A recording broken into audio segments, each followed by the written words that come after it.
Switch it over to the actual stream. All right. We're going to do character creation, and we'll go over some session 0 stuff, some rules stuff, and time permitting, we'll at least get you guys on the ground in Lima.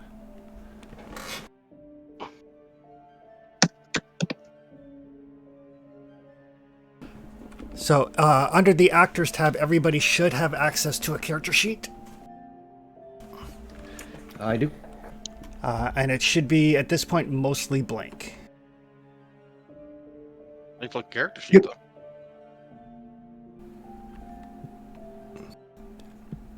Alright, so there's a couple of steps to making a character, especially on Foundry. The first thing is I actually have a character creation mode, which I will now enable. Alright. Hey, Chris, I actually like the music, but it is a tad loud. I don't know if you can adjust that at all. On the taskbar for Foundry, there's one that looks like music notes. Yep. So if you click on that, you can adjust your own volume. Oh, okay, great. Yeah, as a Yep, I see. Perfect, thank you. And there's the playlist, which is the music. There's ambient, which is sound effects that I can put into the game, and then interface, which is the bings and bops and stuff that Foundry itself makes. You can adjust all of those. So I only see one song right now, so okay. Yep. But the playlist will allow you to adjust your volume. Oh, okay. Oh, the actual tab. I thought you meant there was a playlist and I could pick what I'm listening to. Okay. Nope, that's on my end. Gotcha. Alrighty. I assume everybody has at least heard of Call of Cthulhu, if not actually played it before. Yep. The big thing, because we're playing classic Call of Cthulhu as opposed to pulp, there is an emphasis on investigation. And I would highly recommend that everybody keeps their own notes, but I would also recommend that one person volunteer to be kind of the team note keeper. Thanks for stepping up, Trev. What? The most distracted guy in the world? You're asking him to be the team note keeper? You've been begging to play this game for like 2 years, so. All right. So under the journal tab on Foundry, the one that looks like the open book, you guys do have the capability to make your own journal entries. Oh, nice. And you should also see a folder called Game Notes. I'm totally here. Sorry. Hey, no problem. And then there's also under Game Notes on the Journal tab, I put together a journal entry for the Prelude for Peru, where you guys can put any notes relevant to your Peru investigations in that. Gotcha. So simply put, all you want to do, if you open that, you should see a map of Peru. Yep. And then over on the left-hand side, there's a little thing that says Add Page, and then you could add a page, and you could date it for the date of the game or the in-game date, or however you want to organize the notes. And then after that, it's a text editor after that. Standard Foundry stuff. Yep.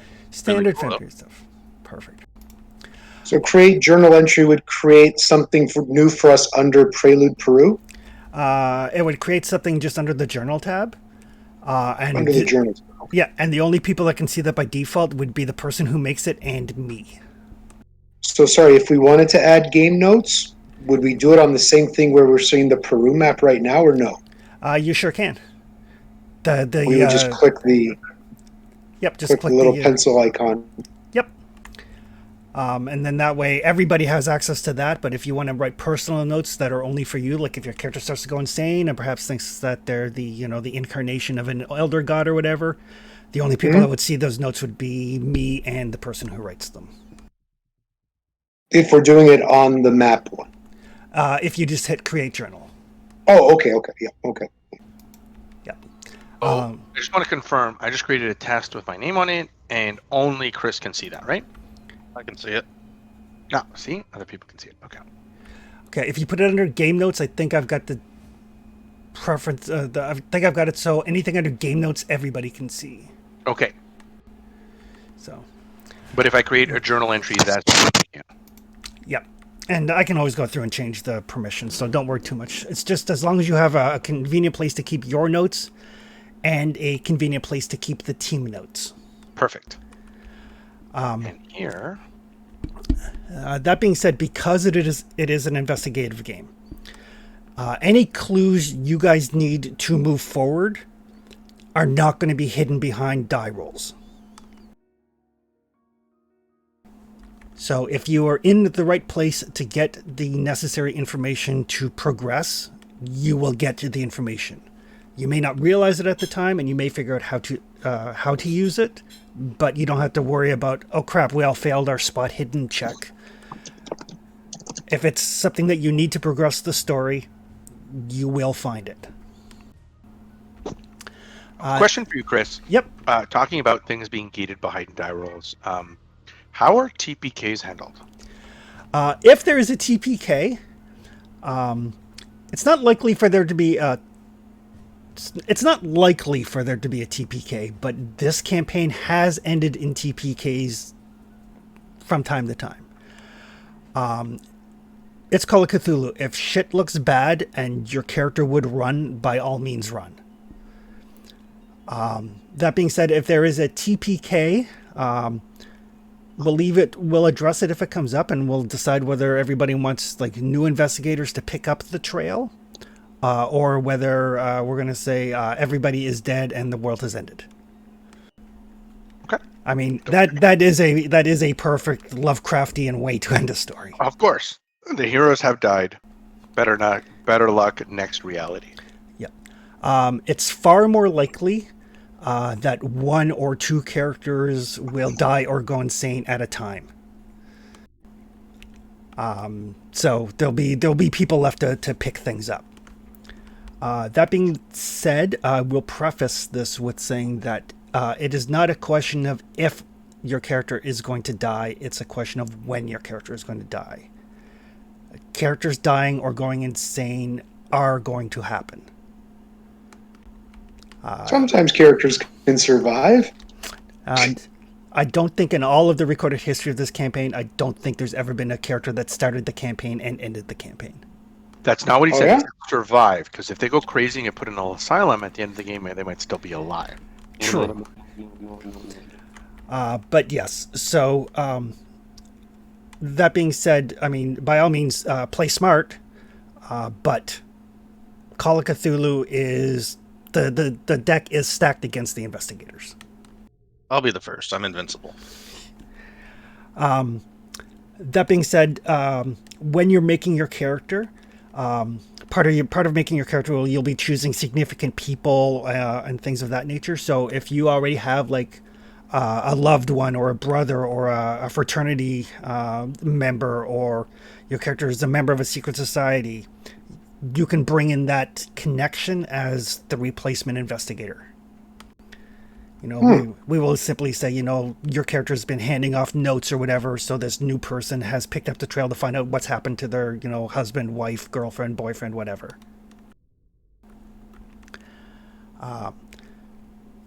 There is a recommendation. Some people recommend that everybody makes a couple of characters at the start, but I find if you do that, then you're not as invested in trying to keep your investigator alive. Mm-hmm. So we'll just make singular characters and we'll cross our fingers. It'll be fine. It will be fine. I haven't died in the last 2 years on any of my games. I've died in... How did Tony die in a prelude? Yeah. I think I've died in every game I play. All right. On the subject of clues, if you guys get really out in the weeds, you can ask for what's called an idea roll. And an idea roll is used to get you guys back on track. And it's basically whoever has the highest intelligence is going to be the one making the roll. And whether you succeed or fail at that roll, I will give you the necessary information to get you back on track. Success or failure on the roll means what sort of consequence there is as a result. Does it take more time? Do cultists get wind of what you're up to? Or do Elder God machinations tick along further? You'll get what you need to get back on track, but at a cost, if you fail the roll. Question about that. Yep. You said if we are out in the weeds. Considering we don't have a map to where we're going, how do we know where we're out in the weeds, or will you beat us, hey, time for a roll? Usually it becomes pretty obvious. Like if you're staring at a bunch of information and you don't know where any of it leads, or you don't see anything to follow up on, it becomes pretty obvious. Okay. You know, if you find that you're in, you know, if you're in Boston, and as far as you know, you've examined all the leads in Boston and you still have no clear idea where the trail leads to, that sort of thing. So, but that's why keeping notes is important. Keeping track of hand notes are important. There's a ton of hand notes for this game, all of which I am in the process of importing into Foundry. So you won't have to worry about like, oh shit, where did we put that picture? What happened to that map? So on and so forth. As you guys get handouts, you will have complete and total access to them in Foundry. I hope some of you guys are good at this type of game, because I am not. We did a playtest and you did great. Yeah. I think one of your characters even survived. Most of my Cthulhu experience has been epic one-shot gaming weekend things at conventions that are like 8 to 12 hour marathon sessions. So I've only played in one campaign. I am great at overthinking things, so. Okay. All right. And kind of the tagline for this adventure, the way it's often described is Indiana Jones in the Tomb of Horrors through the lens of Cthulhu. It is a globe-trotting campaign. It covers 5 of the 7 continents. With insta-kills in the Tomb of Horrors. Possibly. It's not as lethal as it was in previous editions, but it's still it can still get pretty dire. So keep that in mind when you're writing important connections for your character. Like if your character has a loved one and they're back home in New England, you'll have to bear in mind the fact that your character will be traveling the world. So your connection with them may be via letter writing and telegraphs, as opposed to like popping home for the weekend.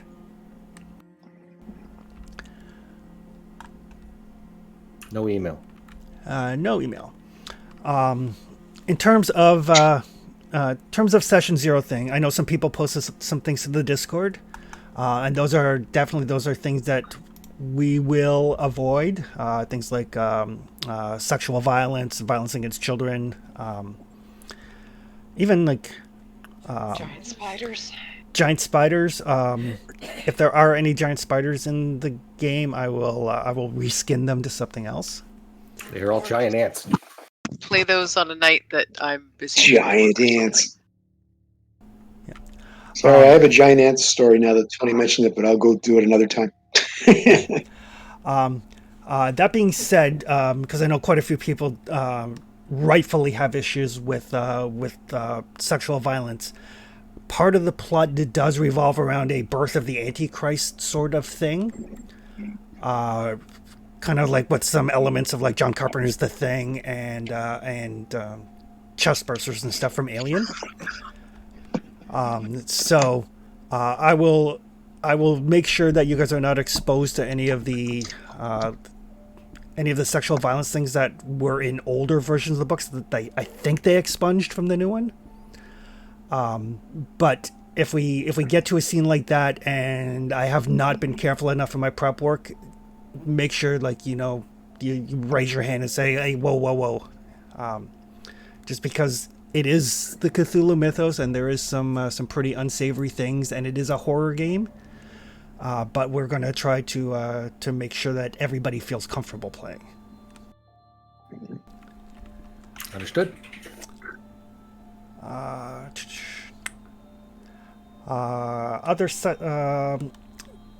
are set in the 1920s, but we are playing in a more sanitized version of the 1920s. We are not going to be using any racial slurs or anything, even if they are in theory culturally appropriate. We're not going to go there.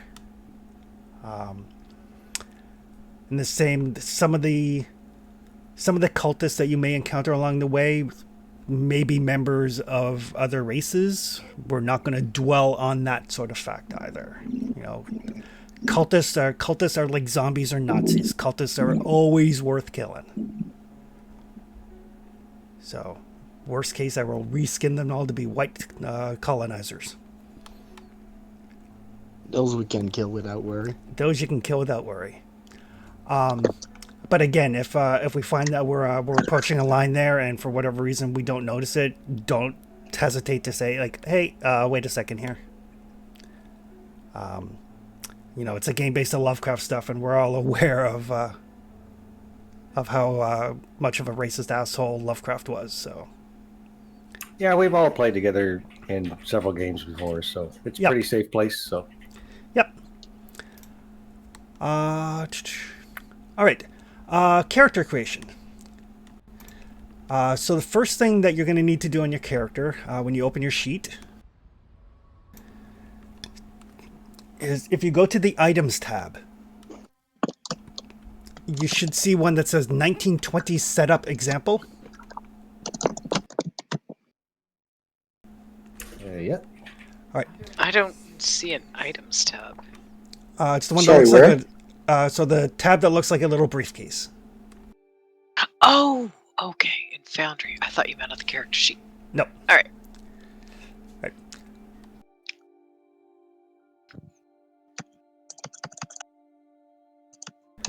I'm just going to make up a test character while we go.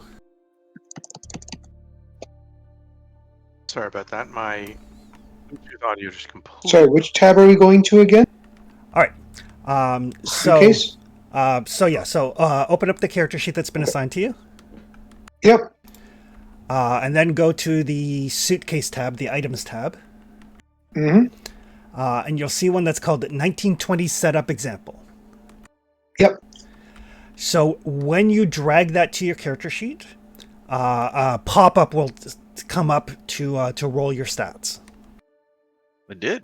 Sorry, do I drag it to a particular tab? Nope, just drag it onto the character sheet. That's pretty cool. Oh, that's cool. I was wondering how you're going to do this, Chris, because it could take some time. Yep. Thankfully, So I have a. Oh, go ahead. Sorry, I was going to say when I open that, it does it like it does it over, but it's not part of the sheet. Like it's its own separate like window in window. Is Yep. that right, or should I be doing something else? Nope, it's You a should pop-up. be doing. Does it say Okay, role it's just a pop. characteristics at the? Does it say role characteristics and then pop out and close up at the top of the little window? Mine does. Yep. Mine says pop out sheet and close. Yep. So you should see a little pop-up window that says role characteristics at the top, and then all of the stats. And then at the bottom, a button that says role, and then a button that says validate. No. He opened the actual 1920s sample.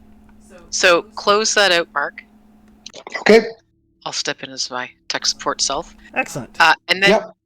on that briefcase items tab, instead of double clicking on 1920s setup example, just click Yep. it once and drag it over onto your character sheet. Oh. Now it should say role Okay. characteristics, pop out, and close. Yes. And all you should see is Yep, strength, yep, now I see it. 5, constitution, size, dex. Okay. Okay. Yep. All Now right. I see it. Thank you. All right. Welcome. So the next step is you click the roll button, and then a whole bunch of dice on Dice on Ice are going to hit the screen. Awesome. Let's do it. So I apologize in Here we advance go. for that. I'm prepared to be the worst boxer ever. If you came to see dice rolling, Oh. Very nice.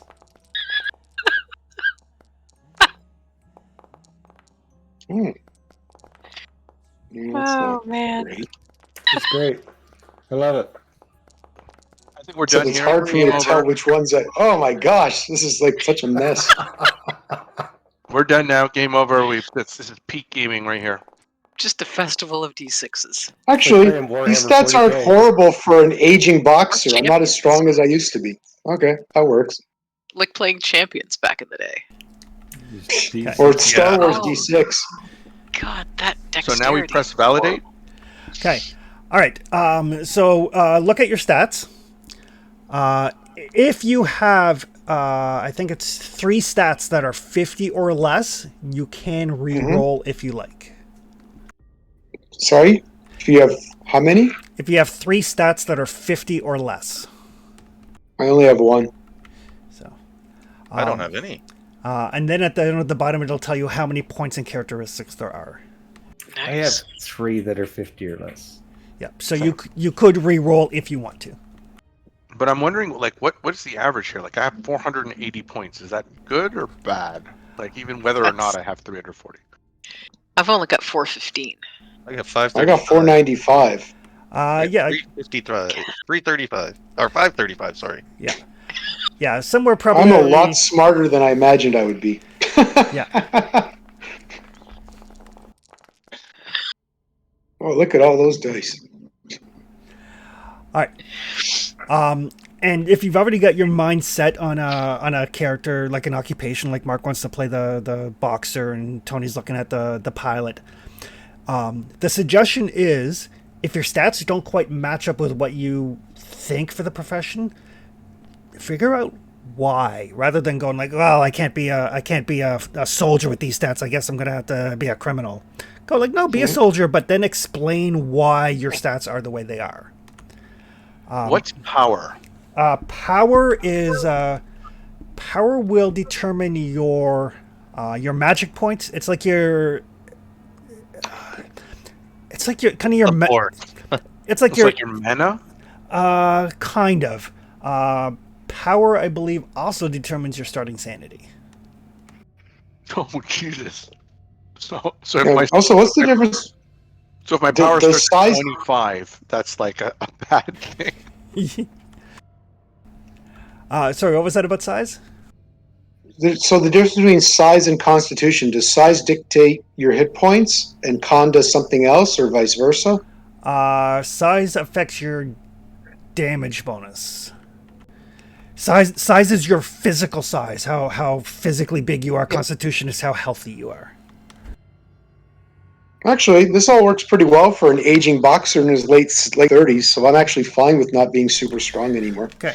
Do we Roll click the validate and that puts them into the character sheet? Yes, it does. Okay. So power is force of will. Sanity points begin the game equal to the character's POW. Yep. You guys will not believe what I rolled for power a second time. 25 again?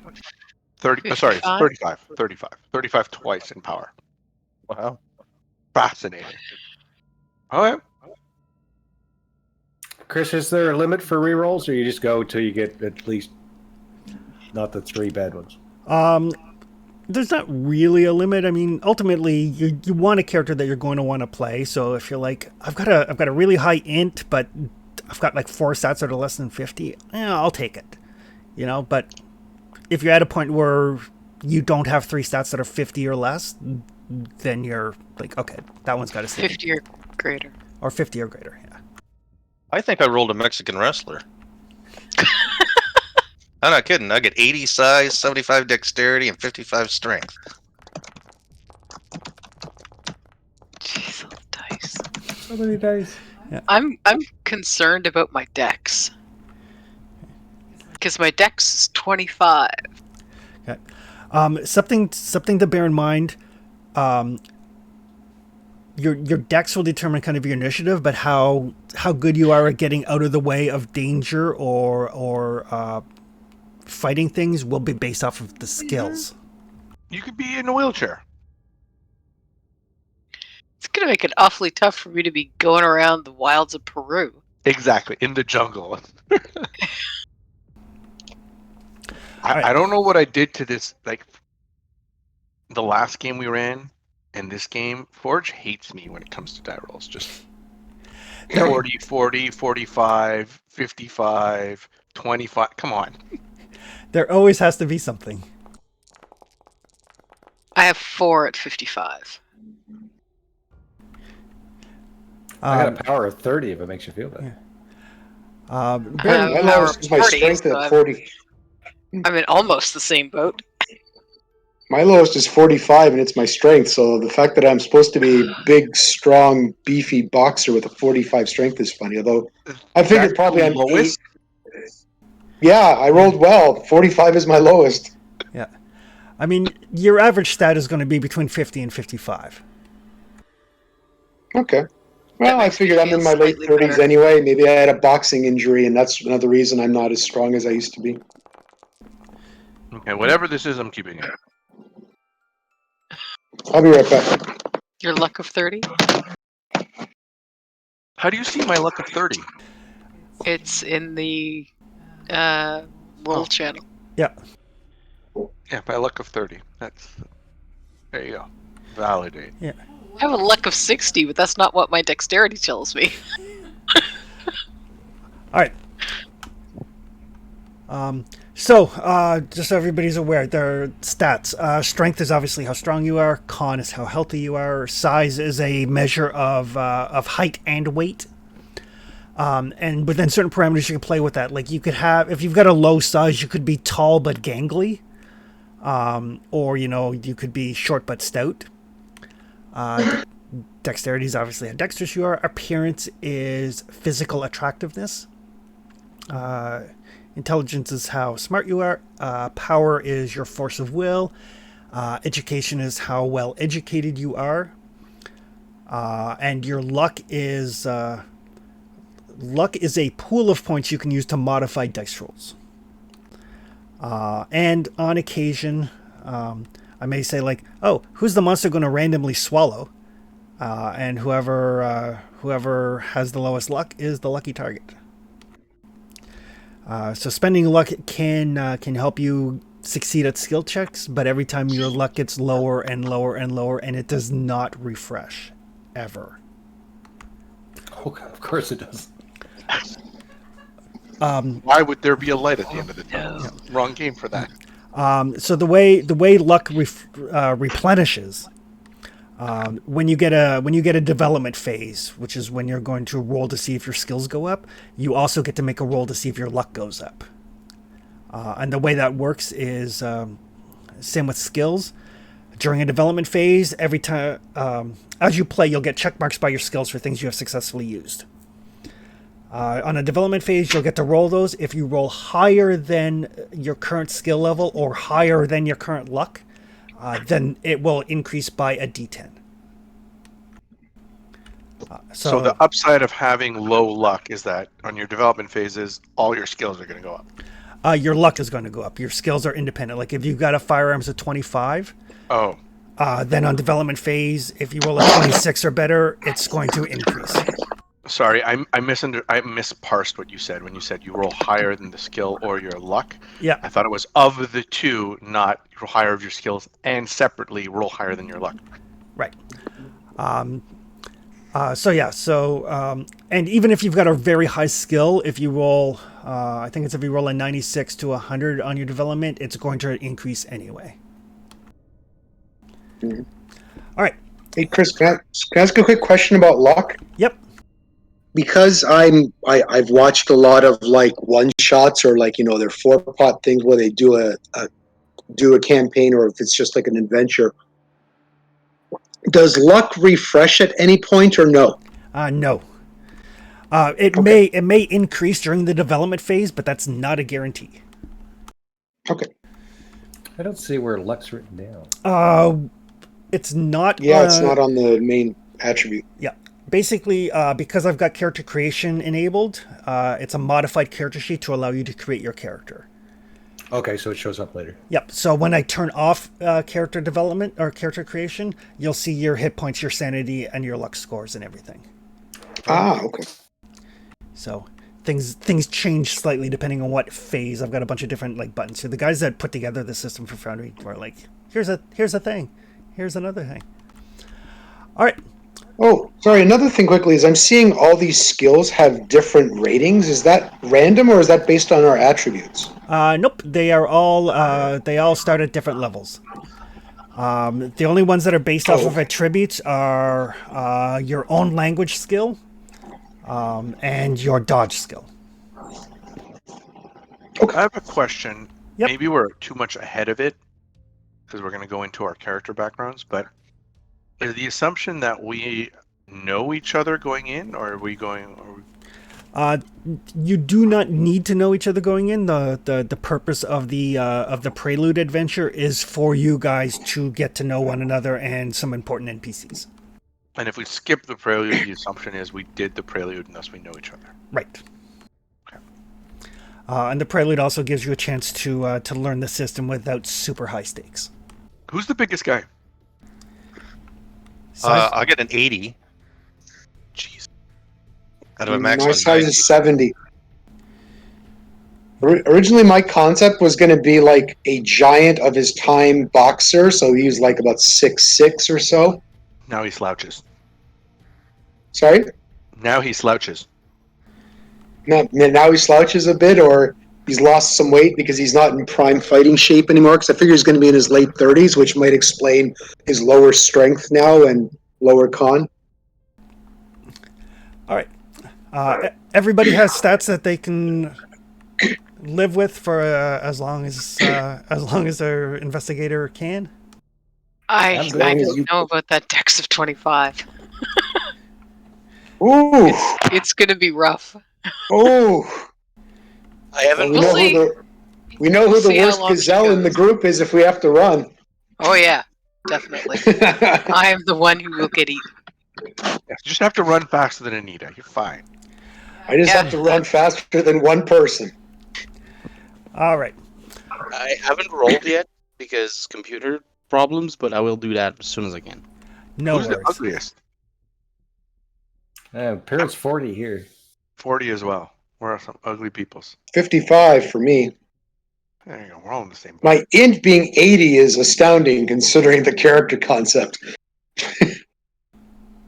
Maybe I just stole your stats because so far I have size 70, appearance 40, and int 80 as well. There you go. I think you have my character. Yeah. I mean, you could. I mean, some Am I of those, the brains of this operation? Seriously? We were two when we Because my- started anyway, so Because my int is 80, so I just laugh if I'm the brains of this operation. All right. So once you have your stats, again under the items tab, the briefcase, there's a folder called occupations that you guys should be able to see. Mm-hmm.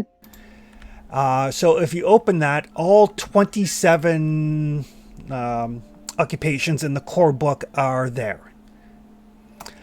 So what your occupation will do is you find the one that you like. They're pretty self-explanatory. When you drag it onto your character sheet, you're going to get a pop-up that's going to, for most, you're going to get a pop-up that's going to say, like, pick one of these 4 interpersonal skills, or pick any 3 skills from this list. And that will determine what skills are part of that profession, as well as your starting minimum and your maximum credit rating, which is how wealthy you are. So I'm definitely an athlete. So I'm definitely going to be an athlete. So I single click athlete. Yep, just drag it and drop it on your character sheet. I'm going military officer. Okay. So we hit validate. Sorry, I missed that part. Okay. So drag the occupation onto your sheet. I meant with the stats. Do I hit validate? Yep. Okay. Then, There we go. all right. So I got a thing here. Okay. No, it's all working. I'm just trying to figure out what I'm gonna do. Okay. Because I think with the stats I rolled, I'm gonna make my kind of based on El Santo, who was like a long 100 years ago. He was not that long, but a Mexican professional wrestler who became a movie star and director in B movies, which I think. Oh, I was going to say him. I Excellent. know him. Yeah, I mean he was just huge, and his movies are still in print. So, Yep. do I pick athlete or do I pick like something else? Depends whether you're more an athlete or more an entertainer. Oh no, I rolled a 55 for strength, so he's long retired. Now he's a movie star. In 1921, he would be a movie star. In 1925, he'll probably be the director. So That sorry. was on movie. Sorry, Chris. When I click athlete, Yep. the box gives me strength, dexterity, and education. And education is highlighted. Yep. All right. So for some occupations, you have no choice as to what generates your skill points.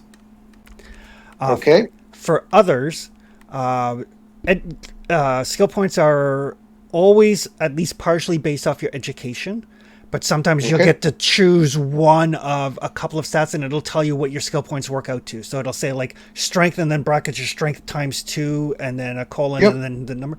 So you can figure out how many skill points you're going to get. So do I click validate if I'm happy with this occupation split? Yep, just make sure you select the either strength or dexterity. Chris, Yep. other than just the raw number of points, Yep.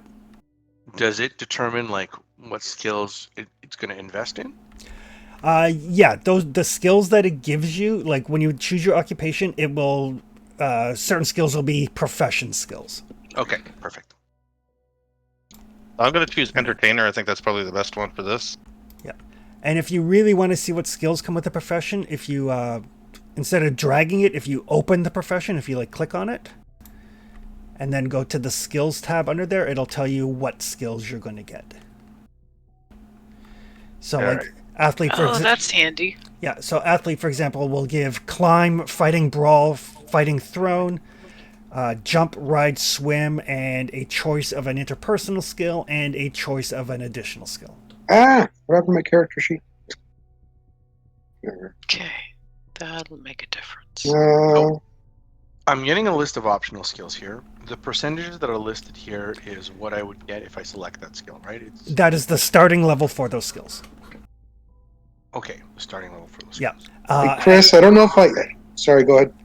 The starting levels for skills are based off the skill, not the profession. So like Like lockpicking, I think starts at 1%. It doesn't matter whether you get lockpicking as a result of being a criminal or whether you get lockpicking as a result of a selection you make at some point. It's always going to start at 1%. Is there any value in talking around the table, making sure we don't all take lockpicking, for example? Or does it not matter because we're not going to live? And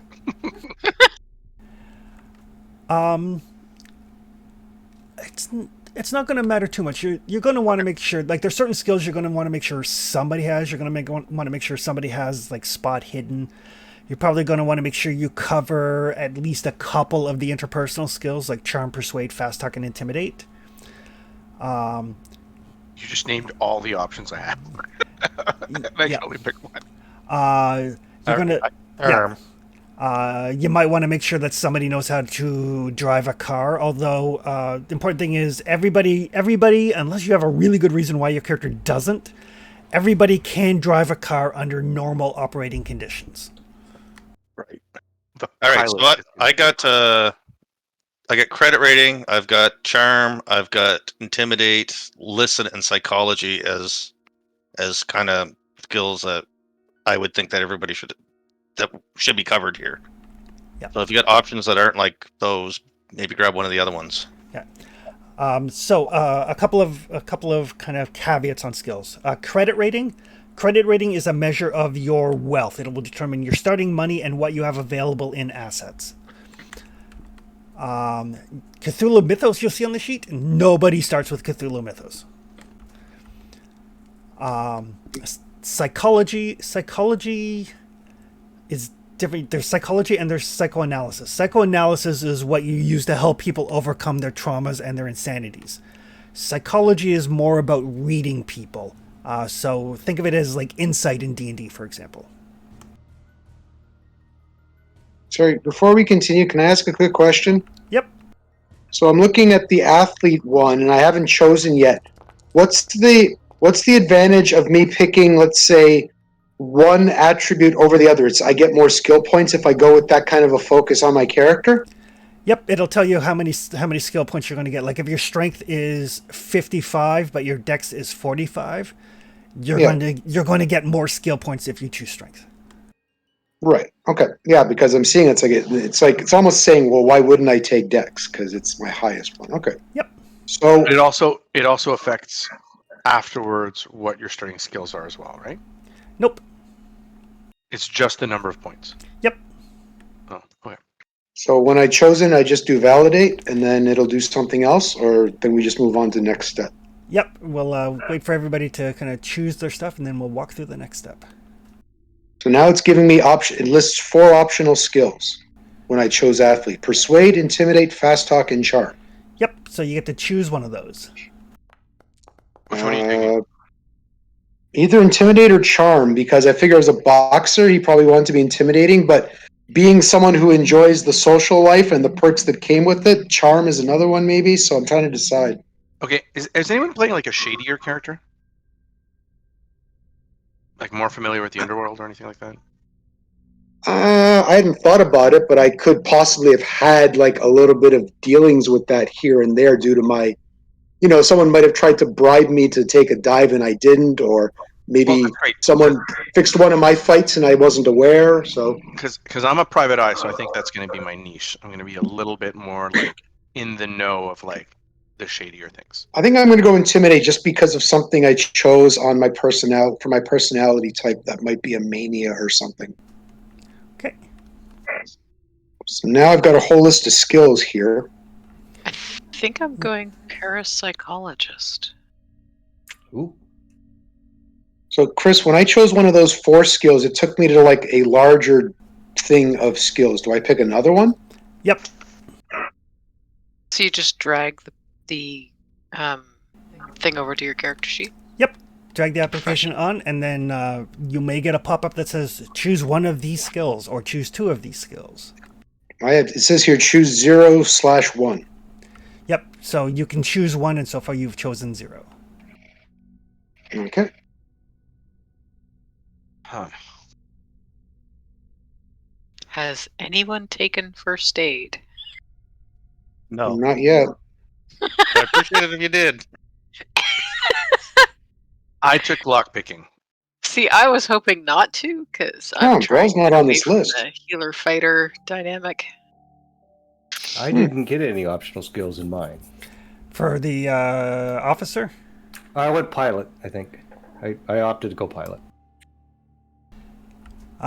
You should have gotten a first pop-up that says select 2 skills as personal interest skills.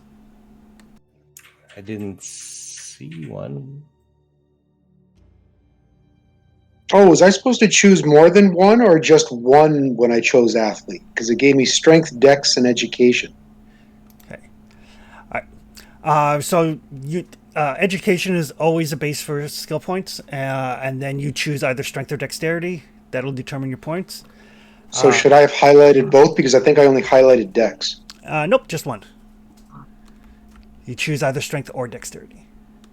Okay, and I chose dex. Okay. Yeah. Yeah, but was I supposed to highlight and choose education as well? Nope, it's already done. Okay. Well, you can have a look later to see. I don't know if there's an easy way for you to tell if I did this right. Yep. Zach, I'm just seeing why Okay. Tony. Okay. Just gonna reset a thing here on Tony's sheet. I think I'm going to go dodge. Okay. All right. So I've cleared off your occupation there, Tony. Drag pilot to it again. Give me a sec. Okay, so it says 2, yeah? Yep. You want to check mine to make sure I did it right, Chris?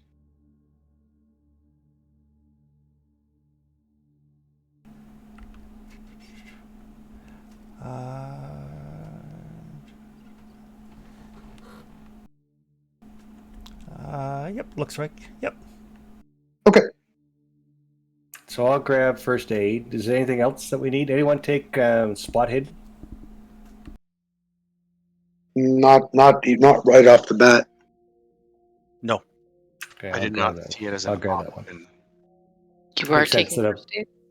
I'll take first aid and spot hidden. Perfect. Okay. I took lockpick. And Chris, you said which skill was reading people? Psychology. Thank you. And psychoanalysis was helping people recover from things. Correct. Okay. Trying to remember what the base for intimidate is. No, I guess it might have put something there because it's a decent dump number. Yep. The base Okay. intimidate starts at 15. At what? 15.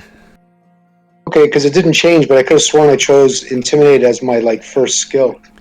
Yep. That just means when we get to spending points, it's going to be one that you can spend points on. Oh, it doesn't automatically give you a ranking in it. Nope, it just tells you where you can spend your points. Gotcha. Okay. Did anybody take drive auto? Nope. I think so, but I've got a base of I only- 25. I only had one option. I chose dodge. The pilot had to, right? I'm going to take drive plane. Oh, okay. That's fine. It's a plane. It's a car. Same thing. It's got levers. That's right.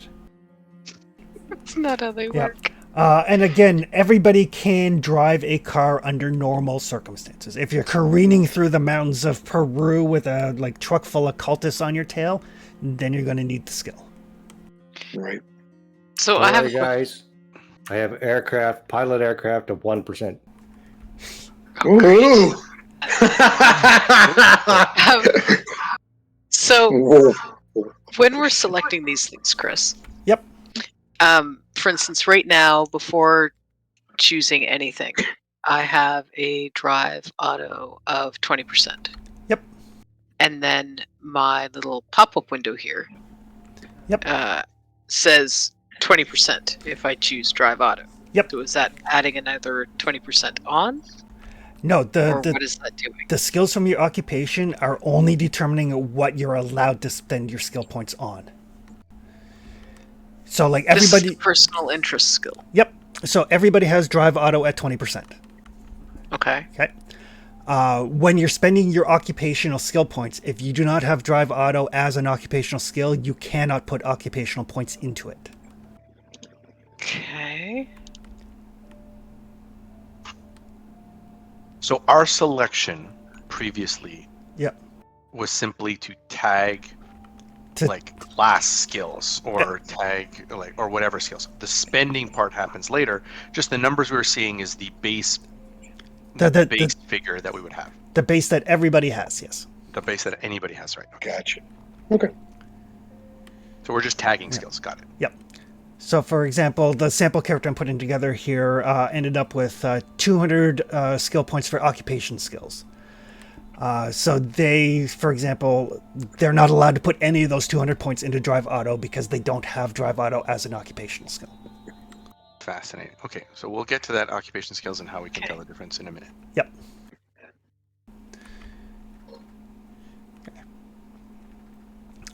Everybody has added their occupation to their sheet. Aye. Yep, I think so.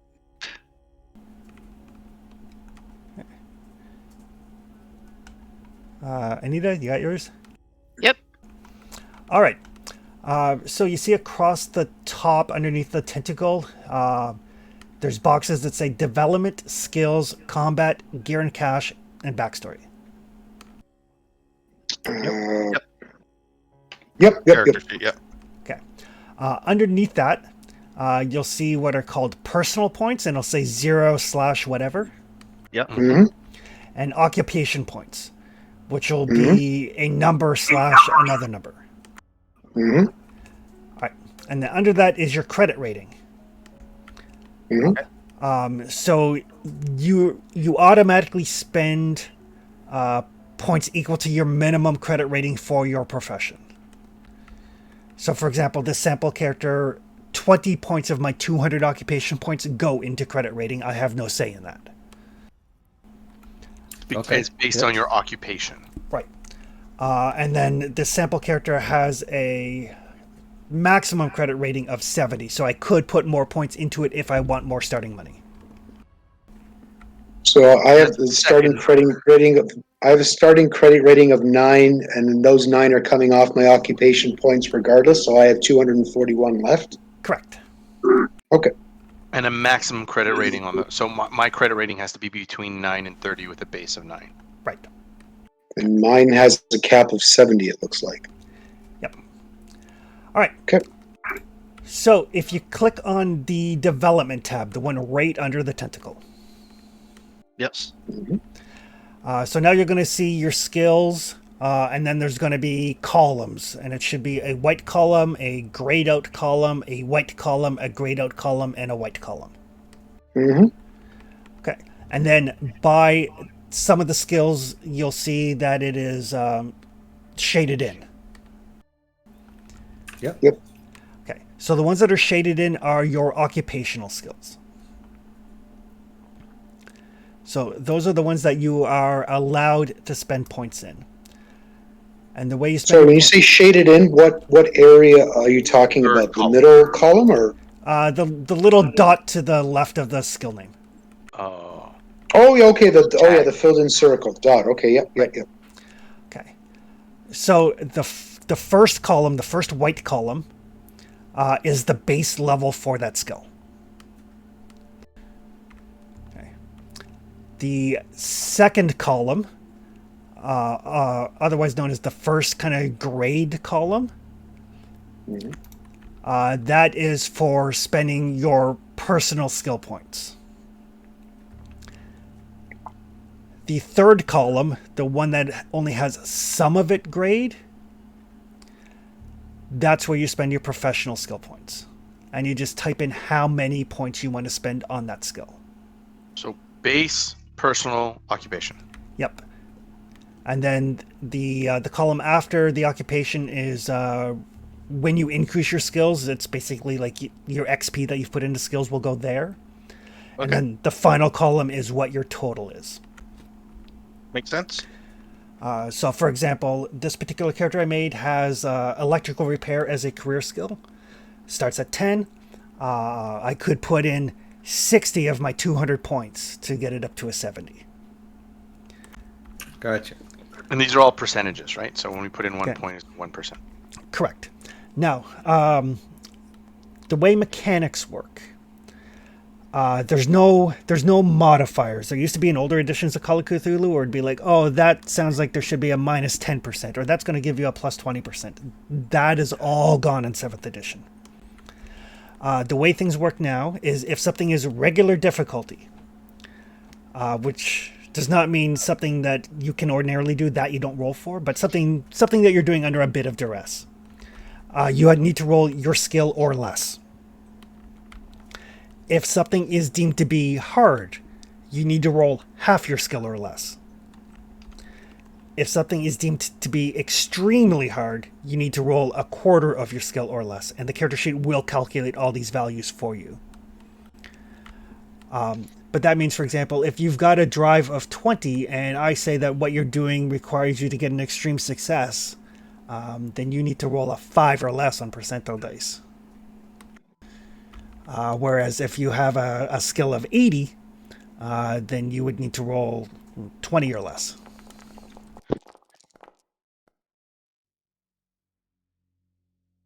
There was something about advantage or disadvantage, or you get to roll an extra, Yes. like tens die or something. Yeah. If something benefits you or penalizes you, there are like bonus and penalty dice, which work like advantage and disadvantage in D&D. But for the tens of the percentage dice. For the tens. Yep. It was under what that we could re-roll our stats? If you have 3 that are 50 or less. Okay. Oh, you're the wave of dice that we're seeing. Yeah. Yeah, because my computer crashed, and when it does, I lose everything I've done so far, so I gotta restart over. So it might happen again, because it's overeating, and I cannot do the character creation on the tablet, because I cannot drag and drop on the tablet. For now, it seems to be holding. So yeah, I'm gonna be throwing dice. Sorry about that. That's okay. And in case anybody's wondering, a skill of 50% is something that you can make a living at. That is a nice barometer. Thank you, Chris.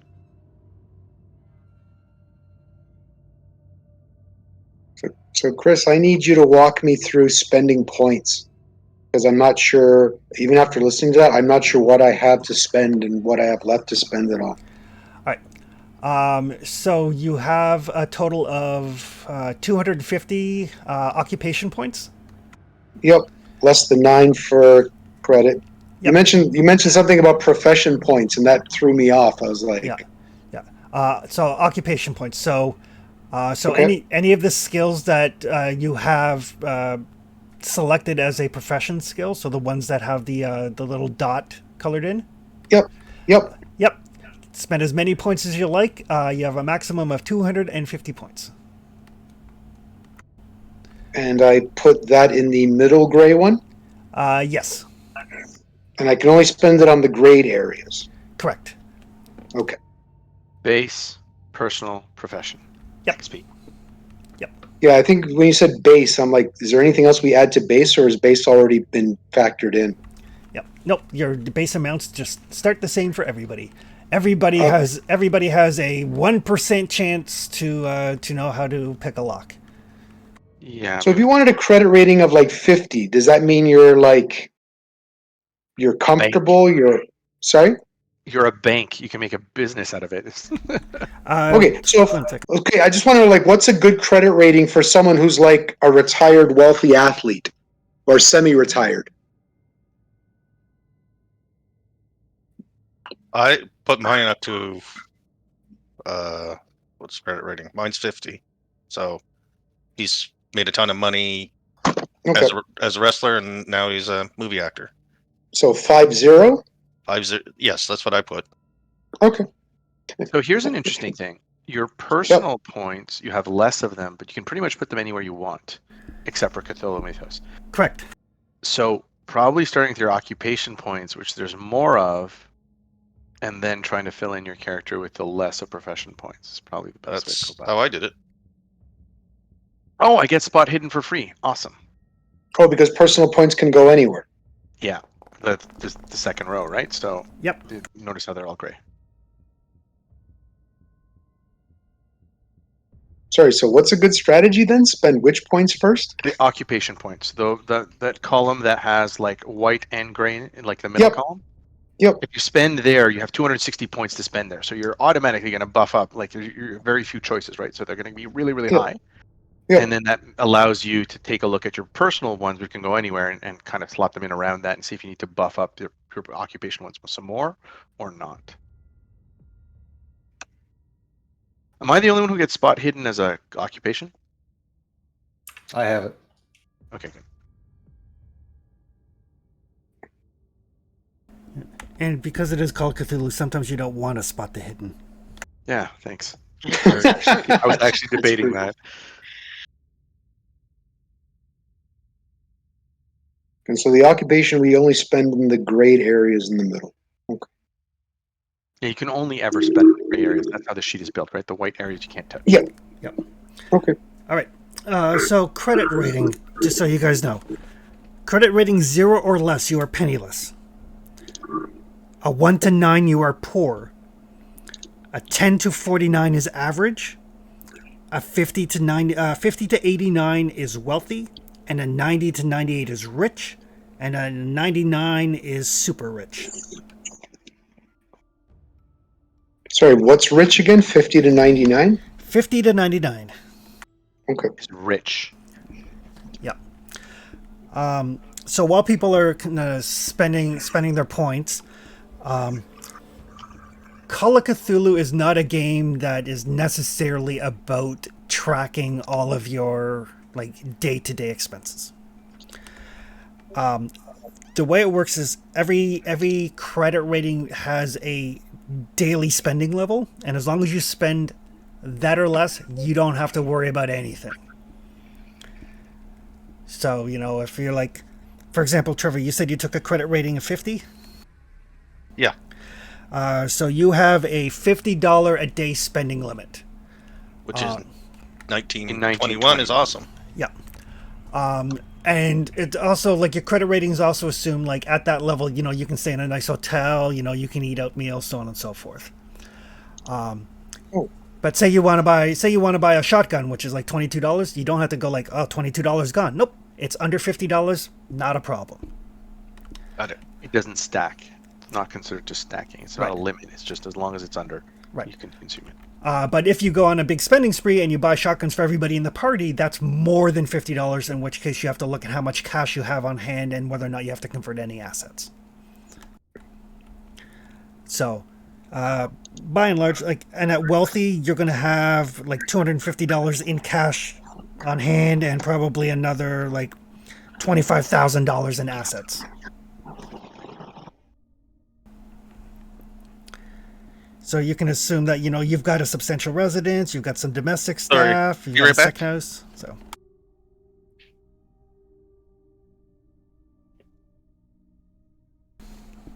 In this game, is it better? And I'm. This is not the min-max for me, but I'm wondering in ease of play, is it better to have a little bit everywhere, or to really be like, this is my thing?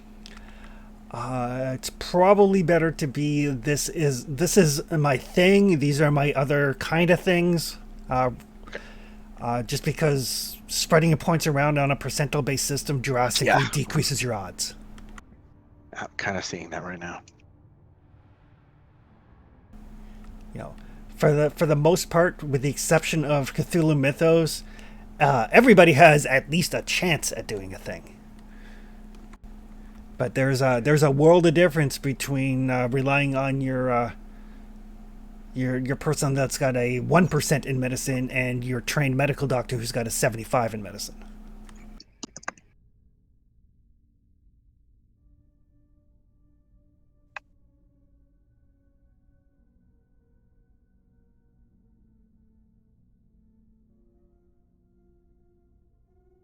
So I posted mine in Discord if anyone's curious. I went first aid 70, and then electrical, mechanical repair, some navigation, pilot, obviously, spot hidden 60. I don't know if these are the right numbers, but What's just it? Like anything that you've got at a 50 or better is something that you're decent enough at that you can make a living at it.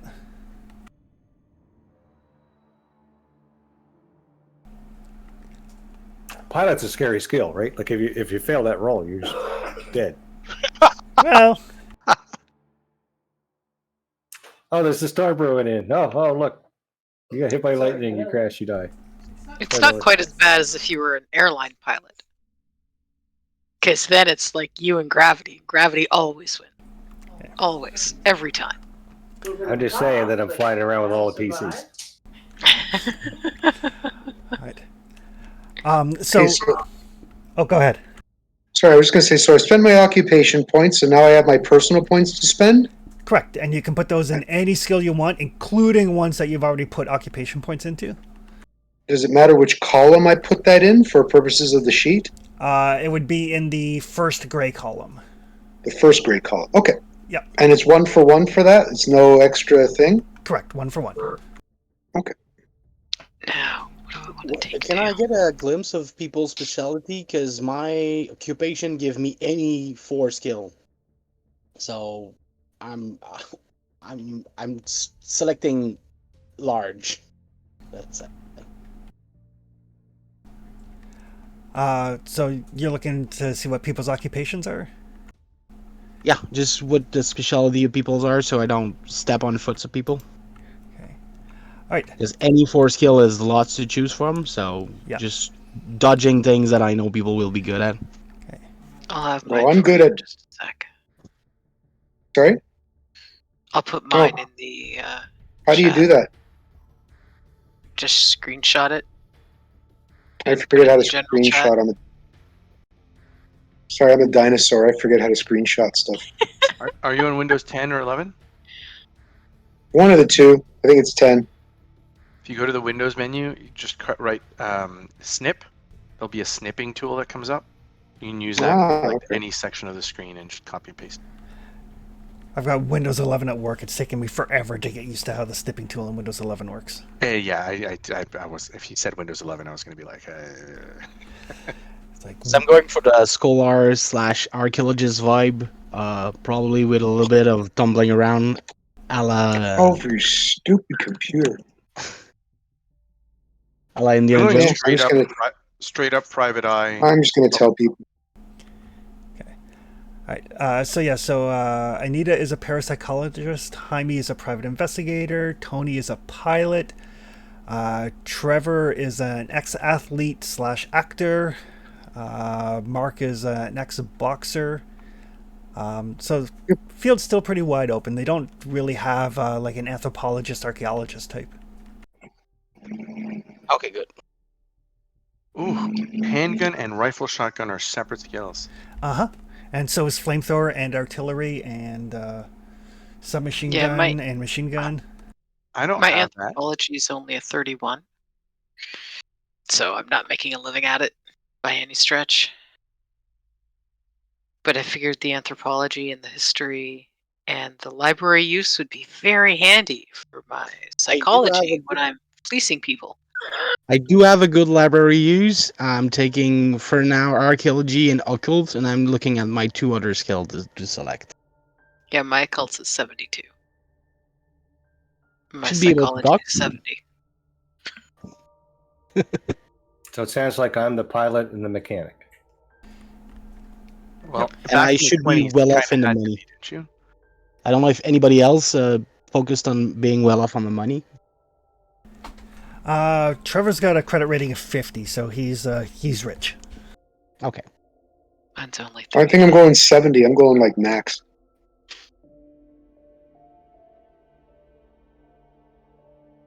I can't really snip this in a way that's going to show everything. I'll just go verbal. All right. So you said first column for spending these. Okay. Yep. Right now, my biggest ones are going to be brawl, dodge, and credit rating. I think, and intimidate. How does languages work if we want to do something other than our own? There's actually a skill called Language Other. Because I just see language own here. Should that be highlighted or No, Language Own everybody gets at like education 60 or whatever? Yeah. At education level? Yeah. Okay. Because I didn't see any option for others. Yeah. Yeah, weird. It's not on the character sheet. You can take other languages. If you want to, just make a note of it someplace or post it in the Discord, and then I'll figure out how to add it onto the sheet. Chris? Yep. Is track like Tracking urban things. tracking, or is it like footprints in the wilderness kind of deal? Or because it seems like these are very, very specific. It's both. Okay.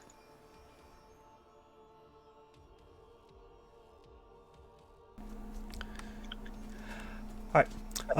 So a couple other things about skills. This will probably be pertinent for Tony for mechanical work and stuff. There may be things where I might say like there might be things that would fall under 2 skills, or like to repair an engine, for example, to repair a car, you need electrical and you need mechanical. Okay.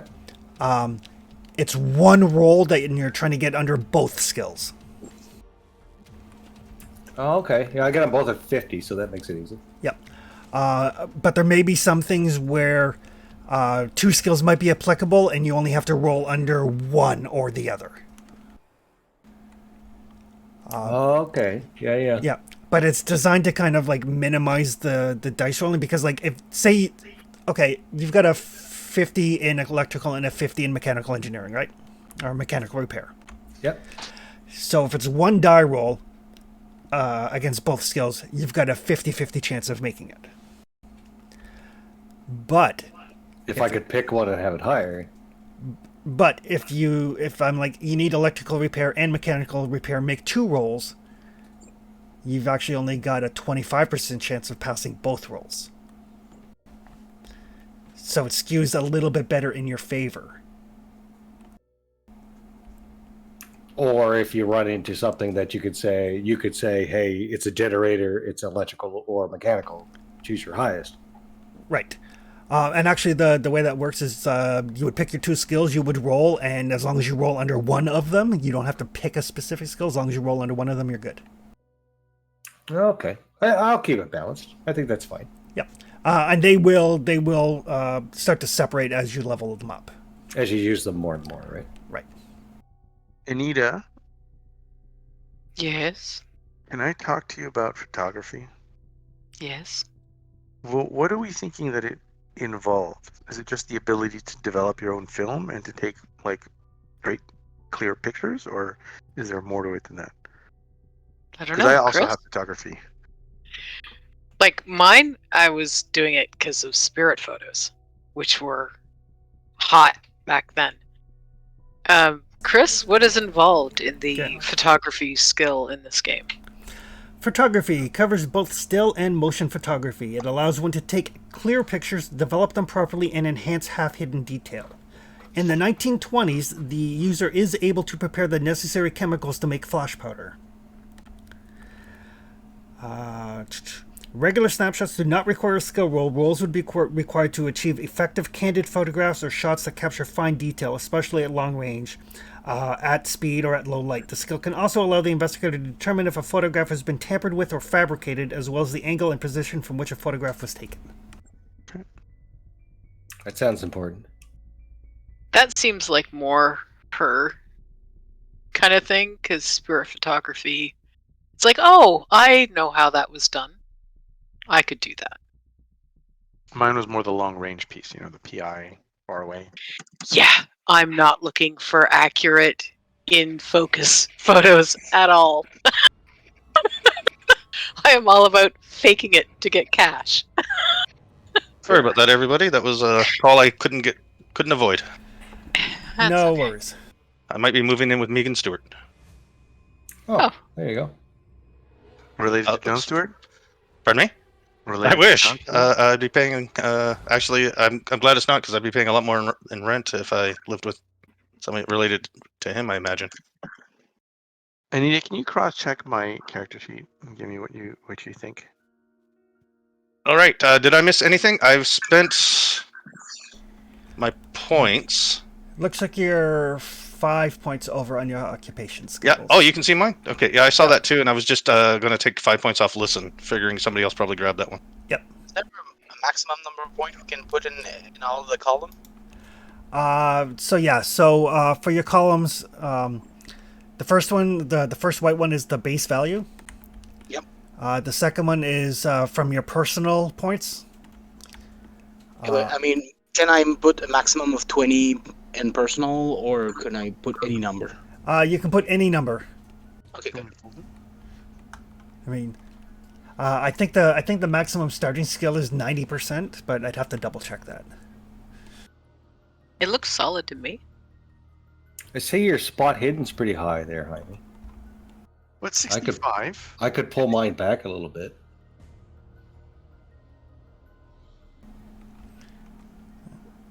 Actually, having two guys that can spot hidden is probably good, right? Especially if you have to split up or something, right? And the way we Yeah. roll. I didn't take it at all. And the way you guys roll. I was Hey, thinking now. of taking my spot hidden to 45. 45 is not a bad number. It's, like, Yeah. it's not something you want to rely on, but in a clutch No. moment, it's something you've got. Yeah. Yeah, my spot hidden is 25, and it's staying that way. Yeah, my spot. My headset kind of like blurred, but my spot hidden is kind of the opposite, or like the complementary skill to my photography. Yeah. I Oh, figured yeah, makes sense. between them having 100 points between those two, I figured it would make sense. Yep, absolutely. And like I said, bear in mind, as you guys advance, your skill increases are random, so it's not like you're going to get 10 more points to put into a skill of my choice. It might be, well, I punched that guy that one time, and my brawl skill went up 10%. Chris, Yep. So I was weird. looking through this sheet because I said I was going to be handling a little bit more of the shadier stuff. I couldn't Yep. find anything that was like underworld or anything like that. Is that just assumed that it's a byproduct of my fast talk or whatever? Like, there's nothing that I roll to get in contact with the underworld or anything like that, right? Right. That's just like a role play choice. Okay. And it might be one of those things like, if we decide that your character does know their way around the shady underbelly, then if you're trying to persuade somebody who is also part of the underworld, that's the sort of thing that might give you a bonus die. Okay. Does anyone know how to fight outside the boxer? I do. I don't have I'm the ex-wrestler. So we have two brawlers. I know. Well, I throw more into throws than boxing because he's a Mexican wrestler. So I know Is how throwing to people count? handle a Mr. rifle, Drum? and I know how to dodge. yeah, I've got that, and the usual stuff that an actor or an old-timey professional wrestler would have. A bit of first aid, some intimidate, some persuade, a bit of psychology, disguise, charm, acting, stuff like that. Oh, we get Ivy's got stealth, so I didn't bother do with you that. roll stats at any point in the game? On occasion, you will. Okay. Because for some reason I have a monstrous dex, and I was wondering if it would help me anywhere. Your dexterity determines where you go in a combat round. Okay. I must say it's very interesting that we're looking at all these skills and trying to cover bases of characters that are going to die in Die 1 to 40 seconds. I'm invincible. we started the whole stream going, you're not going to make it to the end. We're trying to balance. Plan for your TPK. Yeah. By the same token, though, like if you know that somebody is like absolutely crucial in a skill, and then that's the character that dies or goes insane, everybody else is like, shit. Oh, there goes the first aid guy. Medic. Oh, not an option anymore. So the who guy else who's here actually is used the taking library. Who else here is taking psychology? Me. Okay, I have. because I'm gonna have some. I figured a boxer would have some psychology, maybe. Yeah, I got got people. psychology. I got 30 points in psychology just because of crowd psychology, that kind of I'm thing. gonna be at 40. I figure. Yeah, psychology need and intimidate- occult are the two that I have over 70. My biggest ones are currently brawl, dodge, and intimidate. But I'm also gonna take some first aid. I figured a 70 boxer plus, I'm first aid and pilot. 70 plus? 7. I don't have anything 70 plus except for my spoken language. I'm going to have 70 plus in intimidate, credit rating, brawl, and dodge. Is there anything I need to do to be bilingual? You would need to put points into language other, which starts at 1%. I don't even see that on my sheet. Yeah, there's no place to put it Yeah. on the character sheet, so just make a note of it. Okay, I'm gonna put 20 points in that, so I'm gonna have to adjust personal points somewhere. Jeez, that cuts down a lot of stuff. Yep, for sure. All right. So while people are finalizing their characters, Test. Does that work now? Yep. All right, my headset died. Sorry, I think I missed what everyone was good at. For me, it's psychology and occult. Those are the two that I have over 70. First aid and pilot for me.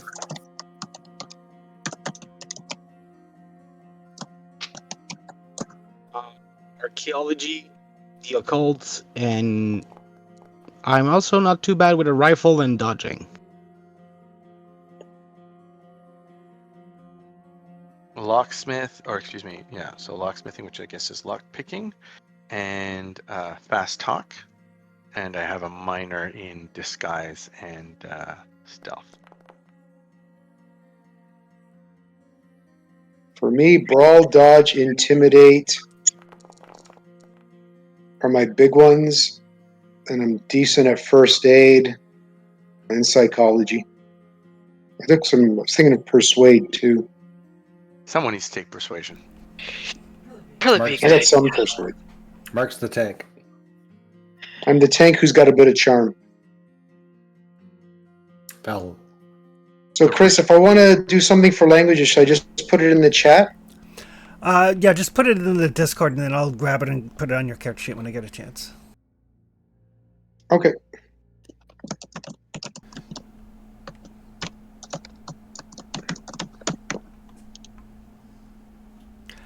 All right. So mechanics. So when you make a skill roll, you're just going to click the skill.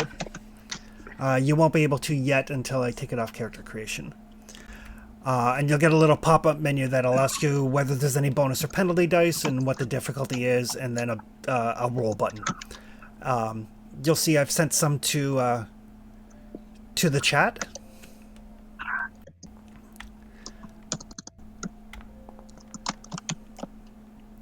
Oh. I totally was able to roll. Oh, there you go then. Never mind. All right. So the little symbols, the little bug symbol, means you have failed.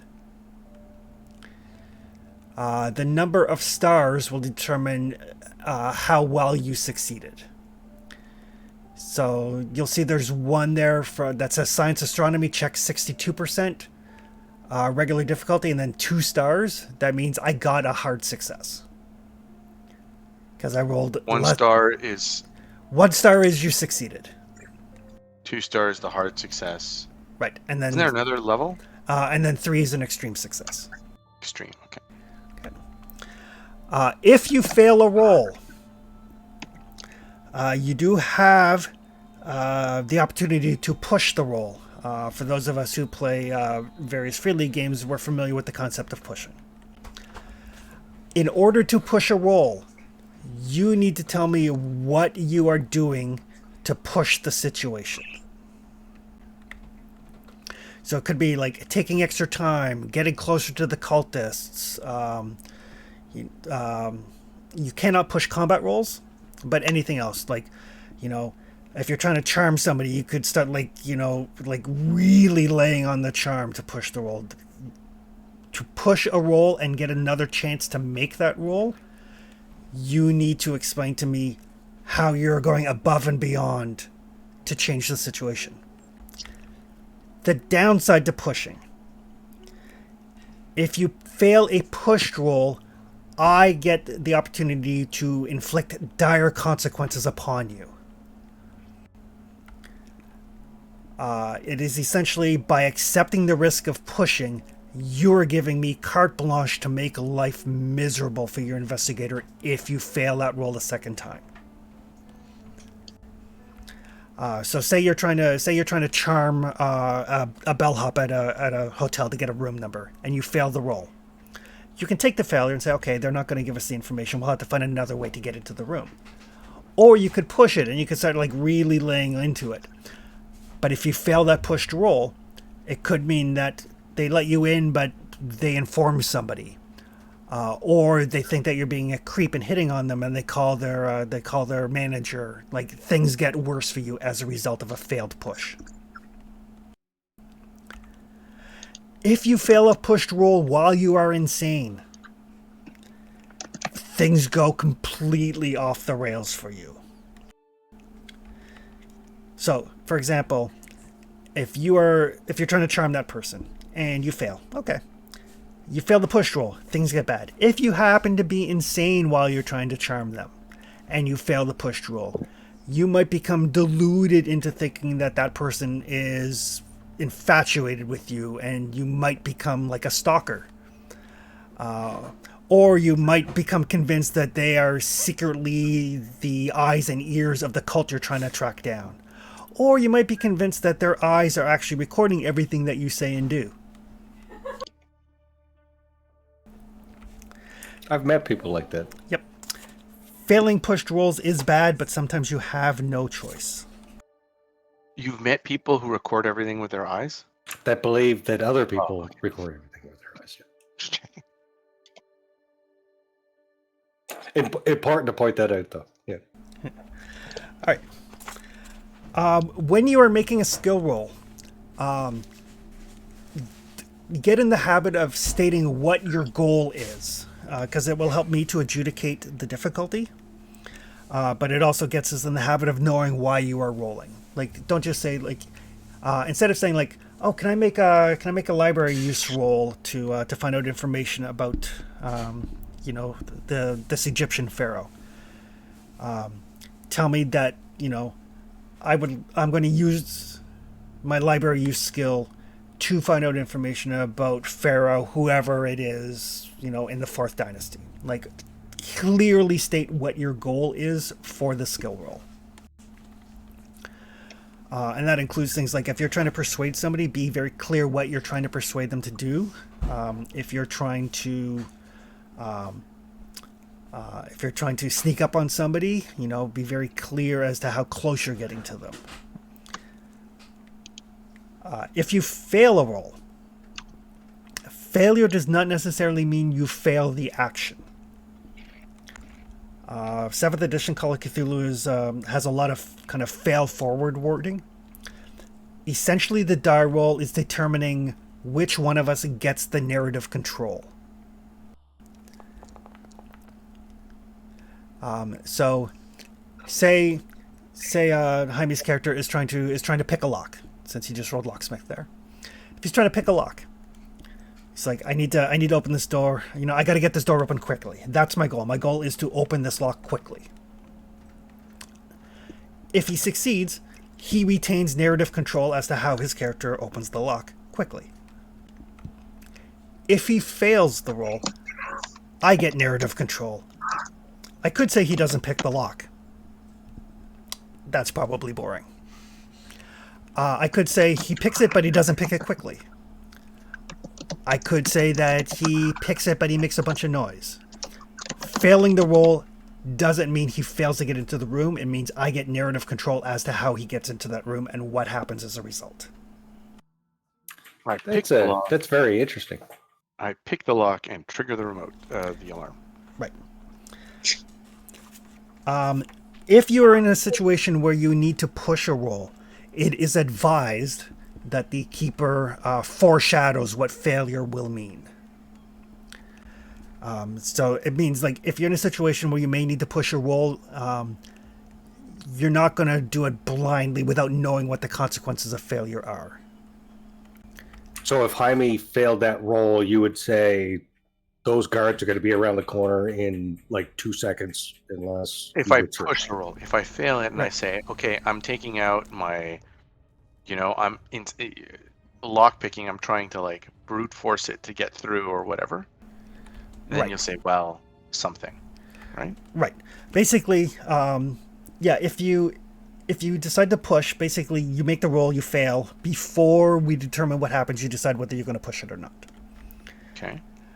If you decide like, okay, you failed the lockpicking roll, so you're like, okay, I'm going to put my shoulder into it. I need to get into here. I could be like, you realize by doing that you are going to make a lot of noise. Now you know the consequence of failing that pushed roll is that you are going to make enough noise to draw attention. Gotcha.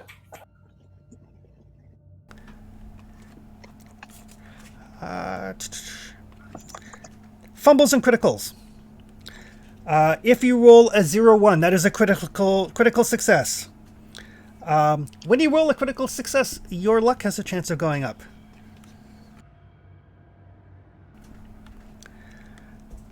If you roll a 96 to 100, that is a fumble. Something bad will happen. So I have 4 chances of fumbling for the 1 chance of success. 1 chance of a critical success. Thank you, Call of Cthulhu. If your target number, if your skill is 50% or higher, you only fumble on a 100. Oh, okay. Luck. Luck is you can spend luck on a 1-for-1 basis to decrease a skill result. I rolled After the roll? 77. I have a 76. I roll it by 1. Ties go to the player. Right. The number is the target that you're looking for. And yes, after the roll, you can spend luck after the roll. The no roll. The no roll is basically it's like general education.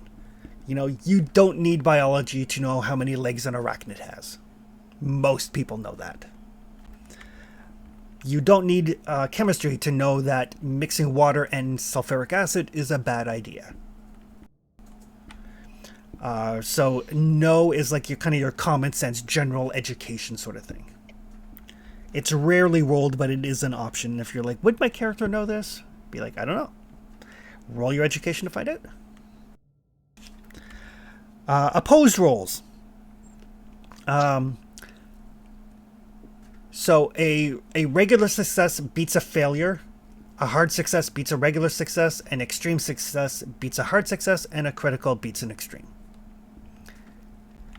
So if you're trying to persuade that bellhop, and for whatever reason I decided to make an opposed roll, it normally wouldn't be, but we'll say it is. So they would roll their psychology to see through your bullshit, and you would roll your charm. If they fail and you succeed, then you have charmed them. If they get a regular success and you get a regular success, the situation doesn't change. Bonus dice and penalty dice are extra dice in the tens position. Penalty means you take the worst. Bonus means you take the best.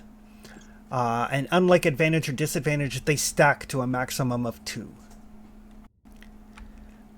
So, for example, if you're at point blank range to shoot somebody, which gives you a bonus die, and you're aiming, which gives you a bonus die, that would give you 2 bonus dice. In the tens position. In the tens position. That's big. It's potentially huge. The trick is, if you make a skill roll with a bonus die, you do not get an experience check by that skill for succeeding. Oh, that was the next question I was going to ask. So I did 2 test rolls, one with Fast Talk, one with Locksmith just to test it. And with Locksmith, I added a bonus die. And then I looked back at my sheet, and one of them had a gold little star next to Fast Talk. That's because I made it without the bonus die, as opposed to Locksmith, which I had a bonus die for. Correct. But even if both of my rolls would have technically been sufficient, because I had a bonus die, I don't get a point. Correct. Okay. All right. That's the basics of the skill system. And Call of Cthulhu is a heavily skill-based thing, so the majority of the rolls you make will be skill rolls. Combat. Combat in this game can be deadly. It's not It's not generally at the level of like Twilight 2000, but much like that game, if you get involved in combat, Make sure you mean it. make sure you mean it. The combat round, like most games, goes in combat rounds. Your dexterity determines your initiative. There is no roll. Whatever your dexterity is where you go in the initiative order. So Yorick with an initiative of 80 will go first a lot of times. Anita with an initiative of 25 will go last a lot of the time. I would think. The one caveat to that is if you have a gun out, it adds 50 to your dexterity for initiative purposes. I'm sorry, you said 5-0? 5-0. Because it is easier to pull a trigger than it is to punch somebody. True story. A lot of the combat in this, we will probably do Theater of the Mind. I'll try to have like some cool kind of backdrops, but we're not going to get really down into the nitty gritty of squares and movement and miniatures. Call of Cthulhu is not really that type of game. So it'll be largely Theater of the Mind. If we need to, we'll have like some rough positioning for things, but we will try to keep the combat fairly fast and loose. Damage. When you take damage, damage comes off your hit points, like every other game.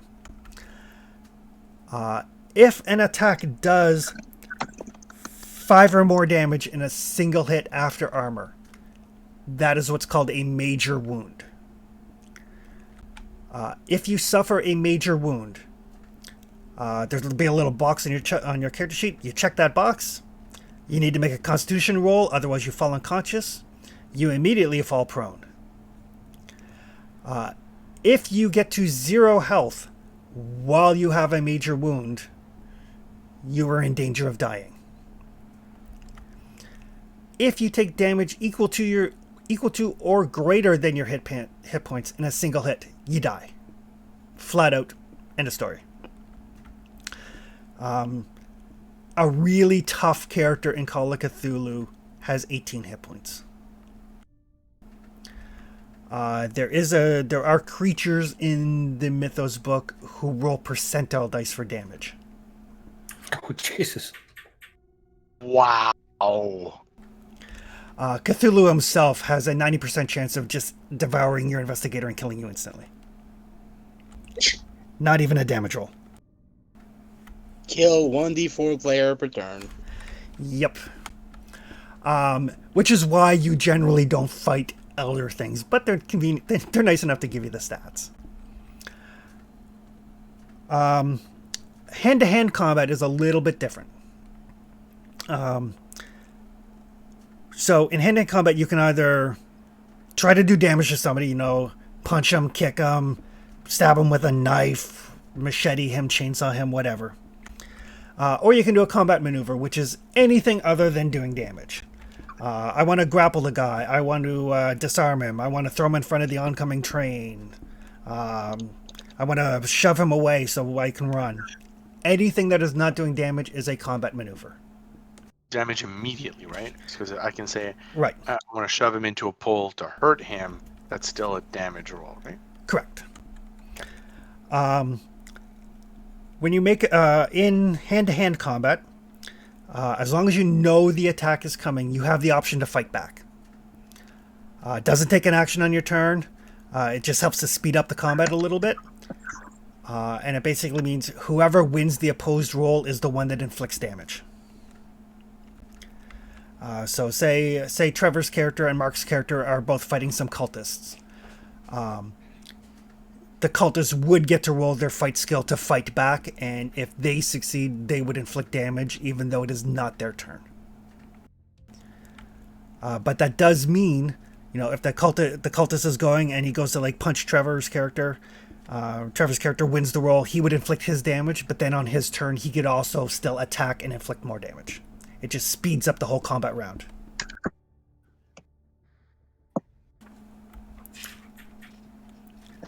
Kind of like 13th age, right? Correct. Yeah.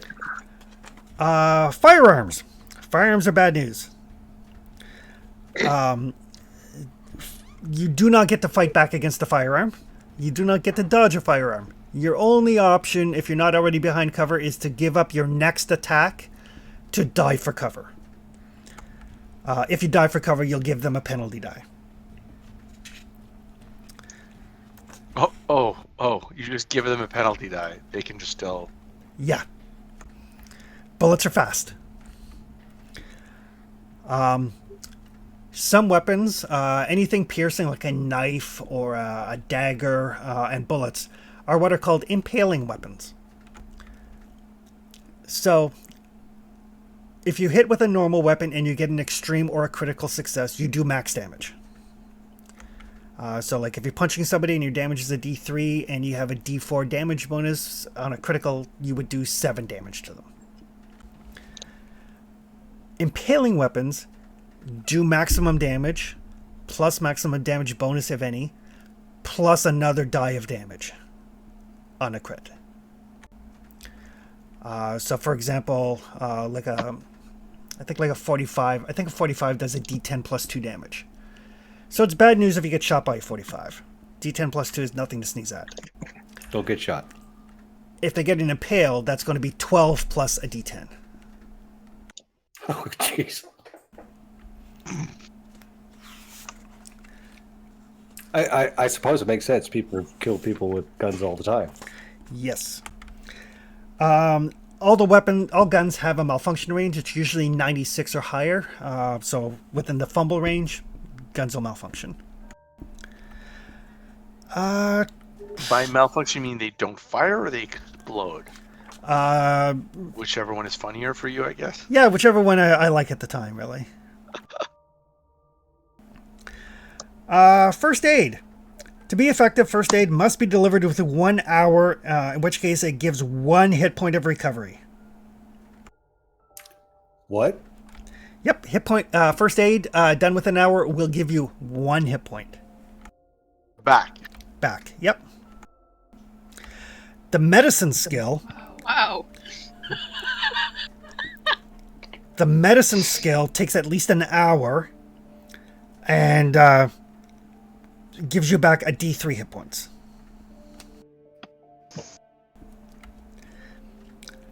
The moral of the story, Tony said, is don't get shot. Yeah. Other than that, you recover 1 hit point per day of rest. So frequently investigators in the middle of an investigation will be like, my leg's busted up, I got my arm in a sling, but the ritual is going down at sundown. It's not to say that there aren't healing spells, but it's Cthulhu. Spells are never good. That's insane. Oh, okay. So no fighting unless you have to fight. Who has it said when you have to get into a fight, mean it? Yep. If you have taken a major wound, at the end of each week, you get to make a con roll to see if you recover.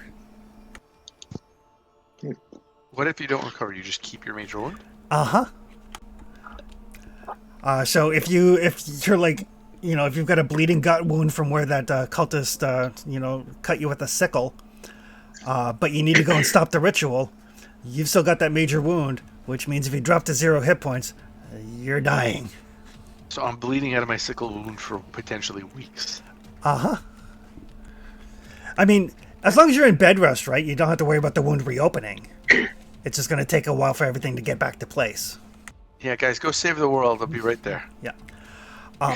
So with that, all that being said, because of the pace of travel in 1921, there will be, at times, significant downtime as you guys travel from one location to another. Like, it's not like, if you guys are in Boston, and the clues lead you to Paris, that's not a 4-hour flight. It's a long trip, yeah. That is like probably a 6-week journey between train and boat. So The healing times seem bad, but you also have to kind of put it in context of the time period. I thought we had a pilot for a reason. You do have a pilot for a reason. 1921, airplanes have only been around for like 10 years. Yeah, they're biplanes. Yeah, 10 or 15. Yep. The Wright brothers was what, 1902? Yeah.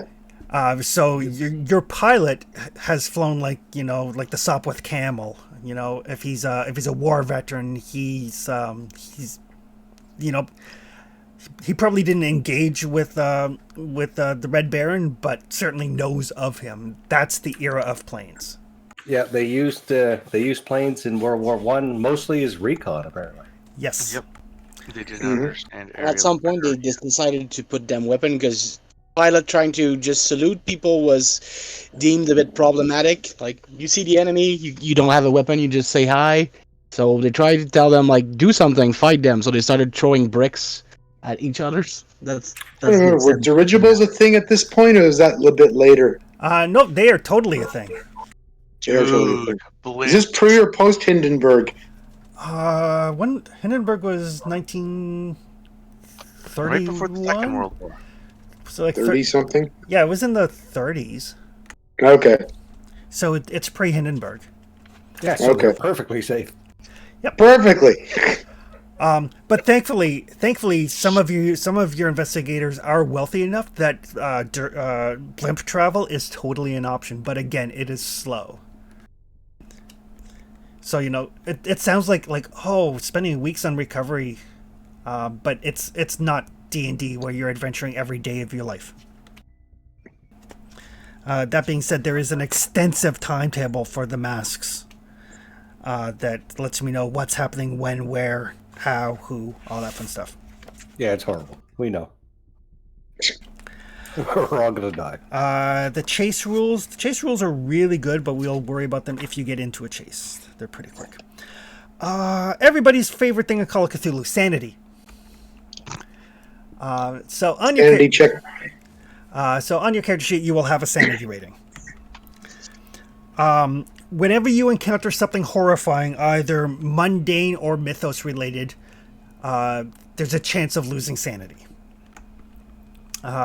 Usually, I'll say, make a sanity roll, which is simply roll your sanity or less on percentile dice. If you fumble a sanity roll, you are going to take the maximum amount of loss possible. Is that also measured in percentage dice lost? It's a D6, isn't it? Depends on the thing. Okay. Like a deep one, for example. For those of you that aren't familiar, deep ones are these basically like the creature from the Black Lagoon type of amphibious creatures. Infamously, they're fishmen. The sanity loss for seeing a deep one is 0 if you succeed and a D6 if you fail. So if you fumble that, then it is 6. I think Azathoth might be a D20 if you succeed, and a D100 if you fail. Oh, well. That being said, the odds of seeing Azathoth are not high. It's better if you don't, really. Yeah. I was going to say most of the shows I've watched, I've never seen them roll more than a D6. Yeah. So. Yep. Things like if you wake up to find yourself trapped in a coffin, that's a possible D6 loss. Okay. If you undergo torture, that's like a D10. Oh, okay.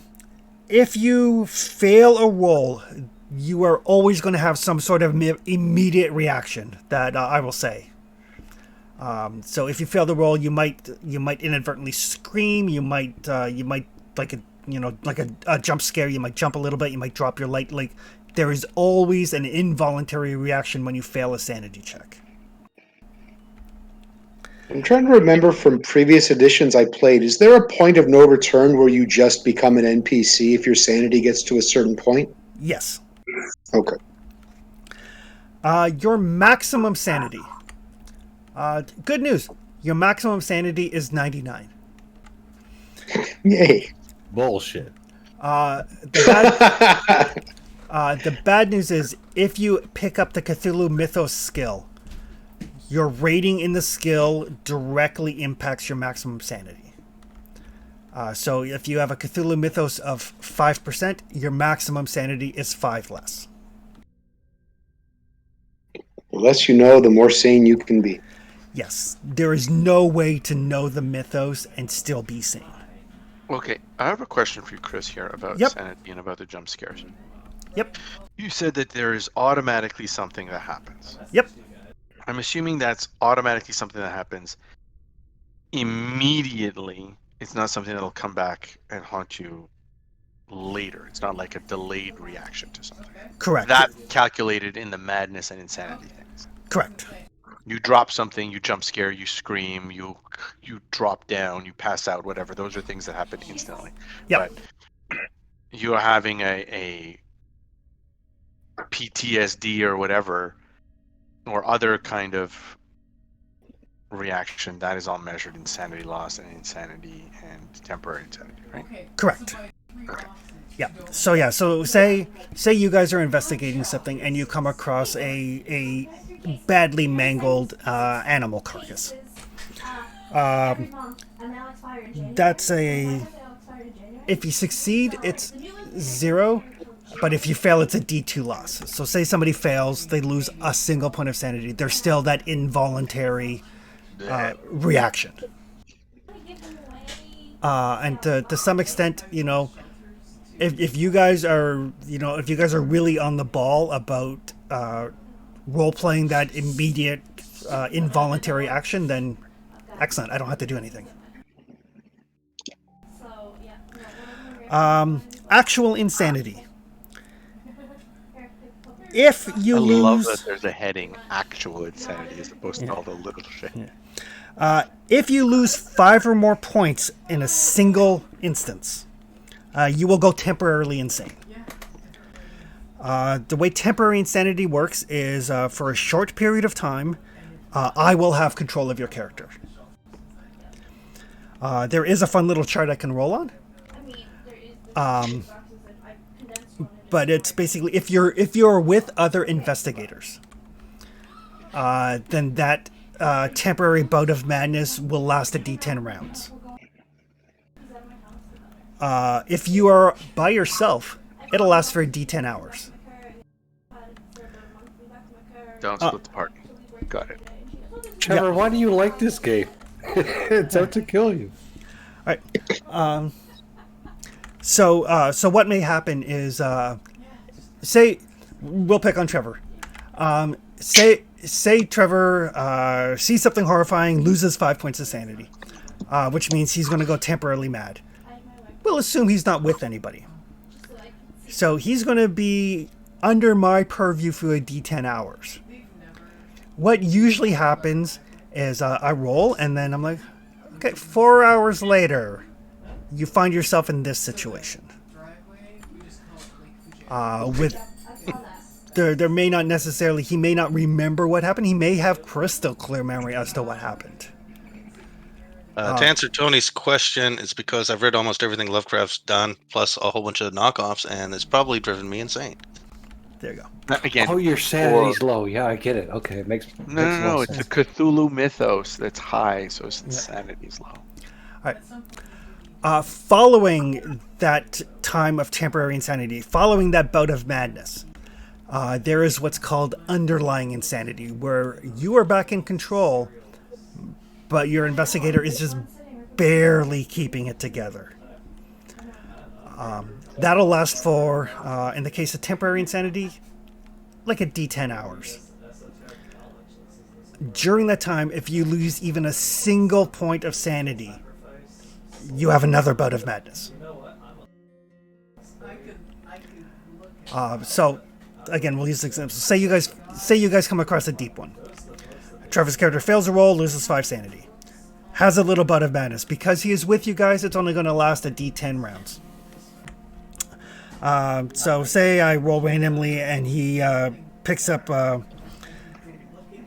He becomes obsessed with having to get back to his stepsister.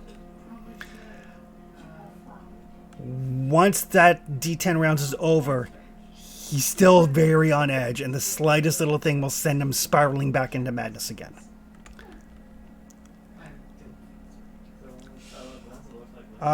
Indefinite insanity. If you lose a fifth or more of your sanity in a game day, you will go indefinitely insane. Works the same way, just everything's on a longer time scale. So like indefinite insanity, that underlying current where if you lose even a single point of sanity you snap, will probably last for the rest of the chapter. I'm sorry. Can you go through that detail again? Because it's permanent. It's not permanent. The chapter. Sorry. Yeah. So say in this Peru prelude, partway through you guys encounter a deep one. Trevor loses he loses his 5 sanity. It wasn't real high to begin with, and he has met his threshold for the day, which is 20%. 20% of his sanity. He is now indefinitely insane, which means even after he snaps out of his bout of madness, for the next while, anything could set him off. And that will last through the rest of the prelude.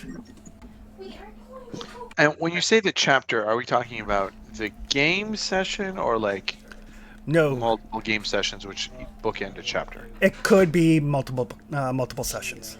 Okay. Depends on how early on you go insane. That being said, if you have like a long voyage ahead of you, somebody with psychoanalysis can try to treat it. Oh, so there's there's a doctor which can heal you from 1 point. I'm sure there's a psychoanalyst who can heal you for 1 sanity. They can try. The other thing with indefinite insanities, while you're in that fragile state where you've gone through your initial bout of madness, but you're still a little bit insane, I am allowed to give you false sensory information.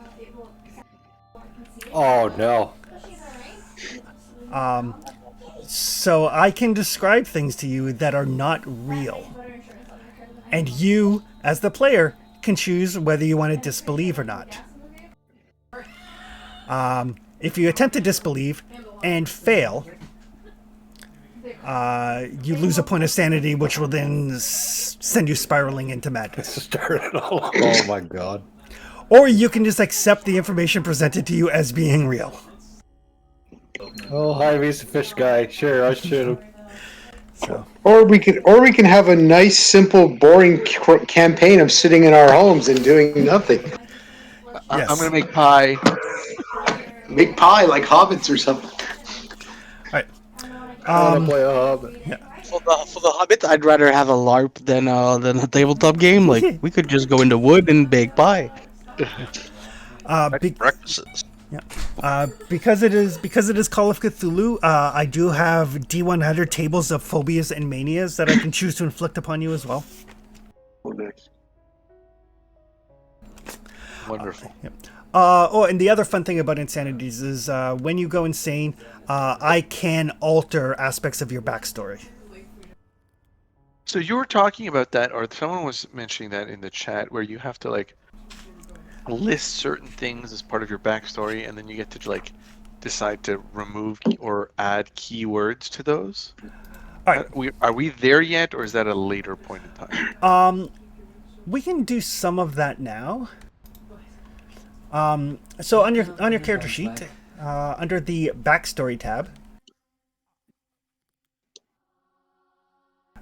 I was mainly going over rule things because eldest son and girlfriend stopped by and we're talking to Anita. So I'll be right back. So you'll see there are 6 boxes. There's personal description, ideology, beliefs, significant people, meaningful locations, treasured possessions, and traits. These are what are all 6 of them aren't essential for your character, but I would strongly suggest you fill in at least half of them. So you can decide, like, ideology, beliefs, like, is your character religious? Are they an atheist? Do they believe in cold hard science over matters of faith? That sort of thing goes under ideology and beliefs. Significant people, you can decide who is important to you, who keeps you grounded when the world starts to spiral out of control. Who can you turn to? Meaningful locations are places that bring you comfort and solace. It could be it could be the park where your father met your mother for the first time. It could be it could be the street that you grew up on. It could be the house that you grew up on. Treasured possessions are things that are important to you. They can be things that you carry with you, or they can be larger things that stay in a location. And traits are descriptive phrases about your character. You know, is your character kind to animals? Does your character have good manners? That sort of thing. So you can fill those in if anybody likes. There are actually charts you can roll on for these. But of those 6 things, your personal description, ideology, significant people, of those 6 things, you're going to choose one that is the key thing to your character. And the trick is, when you go insane, that key background I cannot alter without giving you the opportunity to save it. So like that, if it was a thing, you wouldn't be able to, like, say I wake up 4 hours later having destroyed it without giving you the opportunity to snap out of it and not do so. Okay. For meaningful location and significant people, can we list more than one, or is this just the most significant? You certainly can. You can list more if you like. These are just things that will be important to your character. And finding a way to interact with these and connect with them is a way to recover some sanity. Chris, can I ask you a post question? Yep. At the end of this, do we need to? Is the forge going to be open for us to come in like during the week and poke around in it, or do you want us to like jot it down and bring it in afterwards? I'm running this off of my own instance as opposed to up on the forge, so it's only active when I've got Foundry running. Okay. But I can leave it running periodically for folks when I'm not using it for other games. Okay. I feel like that's code for write it down somewhere and then 30 minutes before next game, put it in once the Foundry's open. Yeah, and I mean, I can leave it open for like overnight tonight too, so.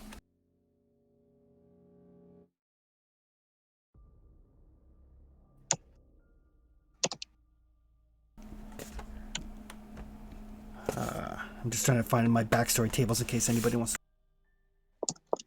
I'd be honestly curious to see. All right, so personal description, it's just a list of words. You don't have to roll on that. But if anybody would like to roll for ideology or beliefs, it's a D10. I have an idea, but I'm gonna roll and see what fate gives me and fudge it around. 9. Money is power, and I'm going to get all I can. I'll probably come up with my own, but I'll roll one just to test. York did too. Yeah. Me too. Okay, so the money is power is the one that Jaime rolled on the 9. Yorick on a 2 got mankind can do fine without religion. Doesn't necessarily mean you're an atheist. You could also be a humanist or a secularist. Sorry, is this the beliefs thing? Yep. I had started writing agnostic. Yep. Perfect. Religion are mostly a sham, but 4 is greater than we exist, I'm pretty sure. Trevor, with a 7, you have a strong belief in some aspect of the occult. I might actually take that. Sorry, what kind of roll are we doing, Chris? It's a D10 for ideology beliefs. Is it just we D10 already or know what it is. percentile? D10. Okay. I'll roll it, see if I like it. I need a 6. There is evil in society that should be rooted out. Note that they mean like societal evil, so your character could be like, it's 1920, right? Your character could be a staunch feminist. Oh yes, undoubtedly. you know, Undoubtedly she is. you know, or Oops. you know, and any of those sorts of things. Sorry, No I'm worries. learning that this is different. This is different from the other one. I was like, oh, okay, that's. There we go. A 5. You could be a member of a secret society, like the Freemasons. Ooh, I kind of like that. That actually gives a really good in for any future investigators that need to come up. I like that. That works. Gain occult knowledge, lower your sanity. No, it does not. Cthulhu mythos lowers your sanity. The occult is not real. The Cthulhu mythos is. Oh, sorry. This is just a cover for a sex orgy thing, like Eyed Wise Shut. Anybody who wants to can roll a d10 for significant people. Yeah, I'll roll. If I already like it, I'll know. keep it. Just in case I get something that's different. Rolling for inspiration. Yorick, a 5. A partner. Could be a spouse, a fiance, a lover, etc. Mark, a 9. A fellow investigator in your game, so one of the other PCs.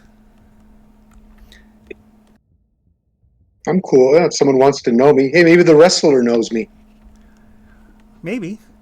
If we did some entertainment thing together. Sure, maybe I refereed one of your. You refereed one of my matches. Yeah. Oh, Rocky guys, yeah, Marciano get- and those guys used to do back then.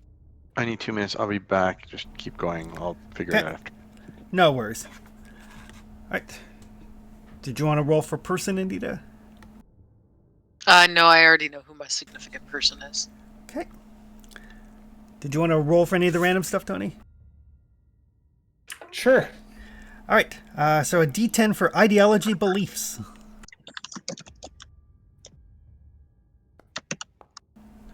6. 6. You believe there is an evil in society that should be rooted out.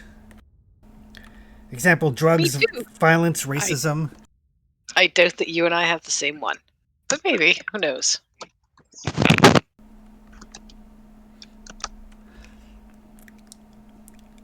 mean, Yeah, Aiden and Amelia were here dropping off 3 cases of COVID tests. oh, right, yeah. I'm gonna... I'm gonna add one more important person. Sure. My wife. Why not? Excellent. So looking at that one, Tony, the idea that jumps to my head would be like if your character, if you served in World War One, you could be done with war, right? You could see that as a societal evil. Oh yeah. It's one of those things when you're like Call of Cthulhu and then you see something about evil, your mind automatically jumps to like monsters and stuff. I mean, that war was so huge. I mean, they will never do something like that again. Absolutely. That's Everybody. a great one, actually, Chris. Yeah. That's really good because like World War One was massive. Right. I The mean, consciousness of the globe, right? yeah. Well, I mean, it was the first time there was a war on that scale. And then you can roll a d10 for significant people. Oh, right. I love random stuff. So do I. So Yeah. far, all the one I've rolled. A 10, a non-player character. Ask the keeper to pick one for you. I actually have one exactly for that. Okay. That works out great. You know a guy named Jackson Elias. Conveniently, since he's an NPC for the game, I have a picture of him.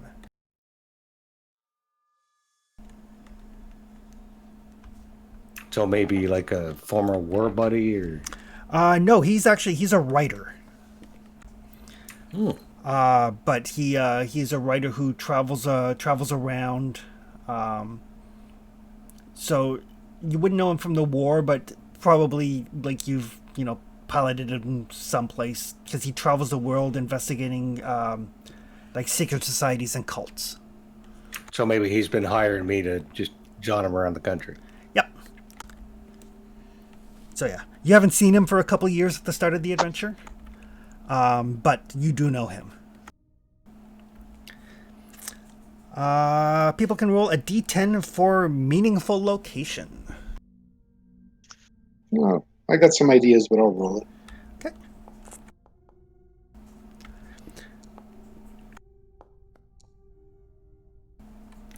All right. So Tony, a 4.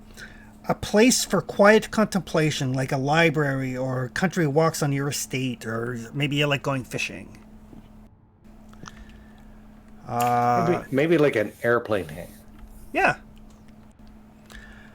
A 10 for Yorick is your workplace. Nice. An 8 for Mark is your family home.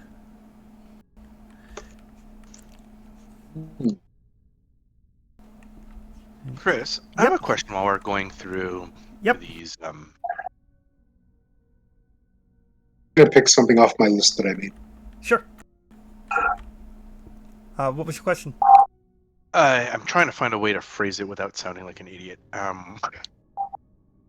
Oftentimes, when you make a nice, rich background with like family and stuff, it's an opportunity for them to be used as NPCs against your character.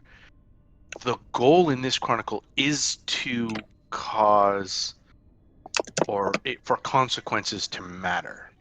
So is it important that we all have living people that we're attached to, this like the significant people that we're attached to, or is it kind of like just a backstory kind of filler piece? Like, are they going to be brought into play? I don't tend to bring them into play. They would be more things for you to connect with in order to help, like, kind of stabilize your worldview. So for example, like if you decide that, if your character has a partner, I'm not necessarily going to bring them in, but you can gain some solace from connecting with them. Not every significant other is going to be kidnapped by cultists. Right. That being said, if you do have a significant other, at the back of your character's mind is going to be the, like, oh shit, they found out about so-and-so.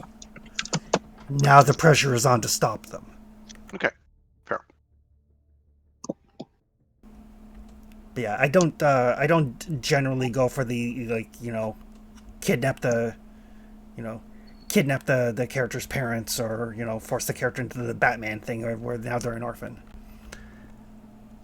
Yeah, and I know that, but my question was more around, like, I don't mind doing that if the game is, if that's a central hook of the game, Yeah. It's not. There's enough going on, and one of the things about the Lovecraftian stuff is, you go through all this effort of making your character and making a backstory and everything, but in the grand scheme of things, the characters are largely insignificant. Just little bugs.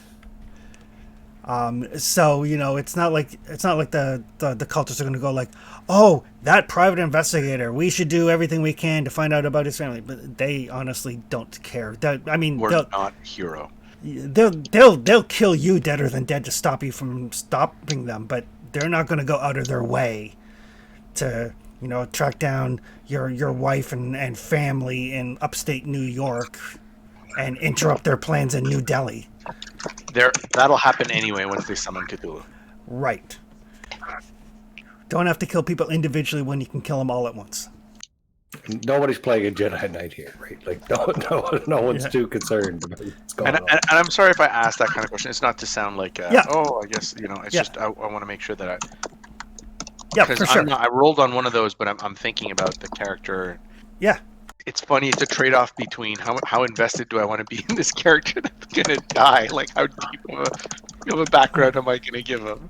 Yeah. But I also wanted to know if it was important to the story for those things to be. Yeah. It's not like if you want to bring them in, like you can decide, like, I need to connect with my family because I can feel my reality starting to crack. I'm going to bring them with me on this next leg of the adventure. In which case I will consider them to be more fair game. Okay. But that's me bringing them in. But that's you bringing them in. Unlike like Tony specifically rolled an NPC, so it's not like loved one or whatever. It's specifically an NPC, which is somebody who is involved in the story directly. Right. Did anybody else want to roll for location? Pretty sure where mine's from. Sure. Okay. And I was like, I roll in the tables, and I'm like, I like the one that I thought up better. Yep, that's what I'm doing. Yep. Anita, 8 is your family home, i.e., country estate, a rented flat, the orphanage in which you were raised after your parents were killed in Crime Alley. Yeah, they're not killed in Crime Alley. So she is Batman. I'm sure they're alive and well in their older age. With a dex of 25, she is not Batman. I mean, Because she's I'm Batman. shot. I'm pretty sure I'm thinking right now that my character had polio. And Oh, yeah. had a dex of 25. Oh, yeah, that's good. She and had the what? polio. Polio. Oh, yeah, absolutely.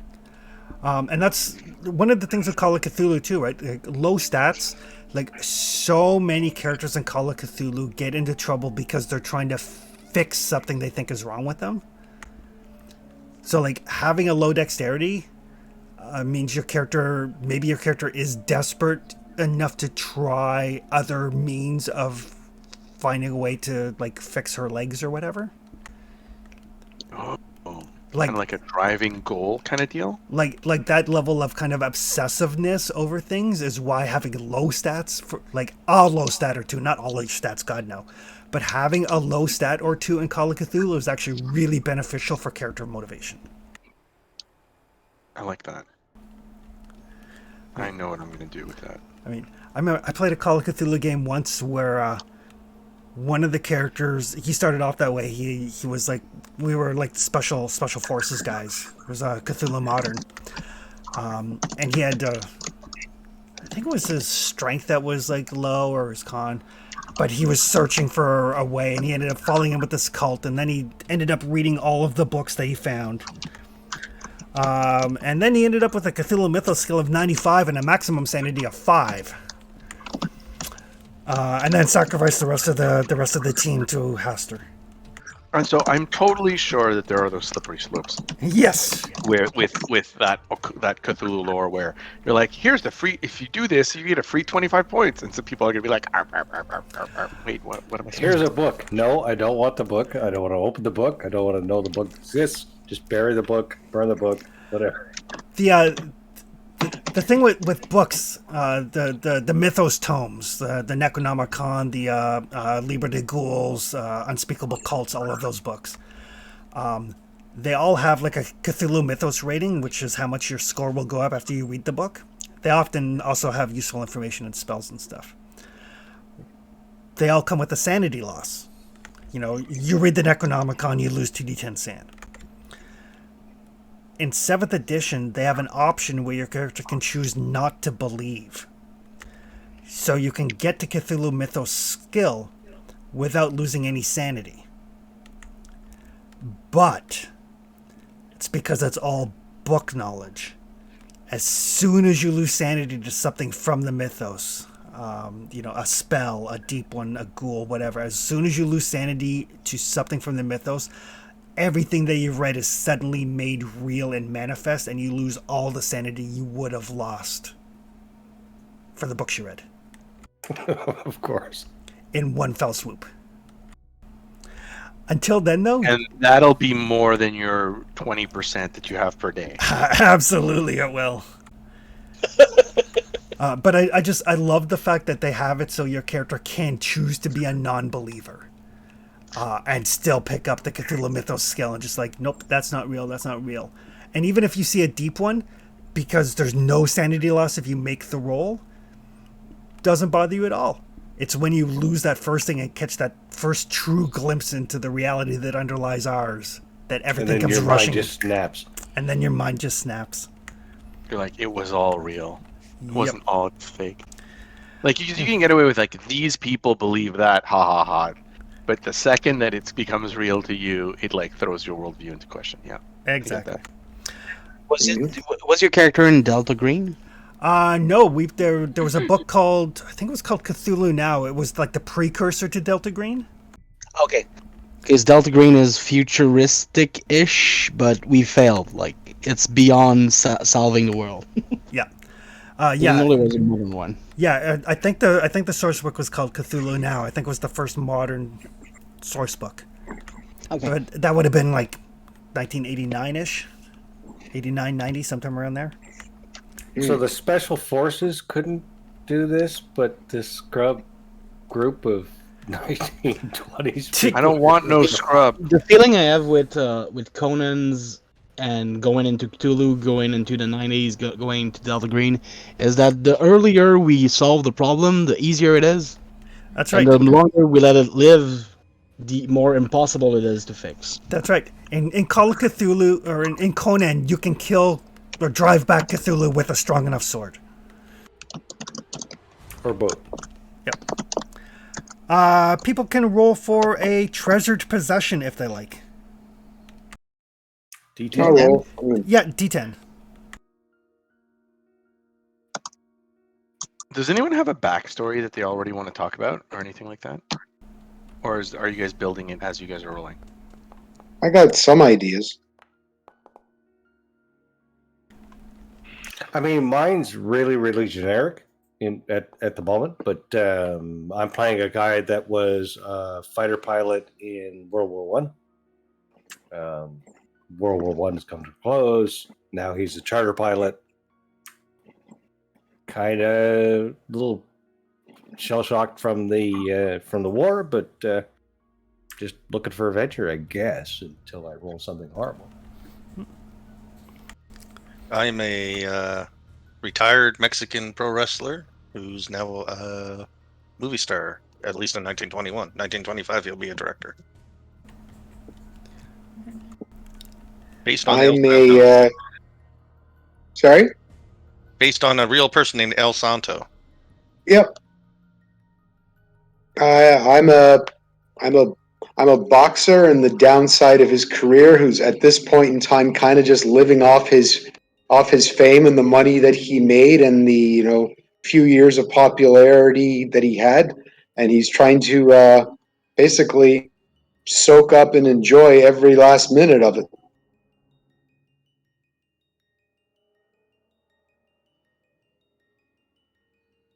I'm going for an archaeology professors at the University of London. Bit of a father of Indiana Jones vibe.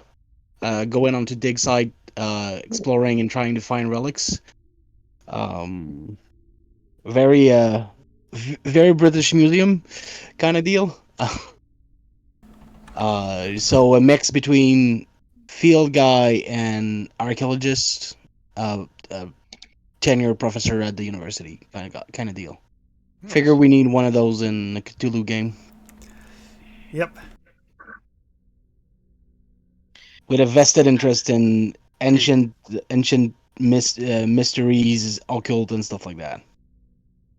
So my character was a cop with a strong moral and ethical fiber.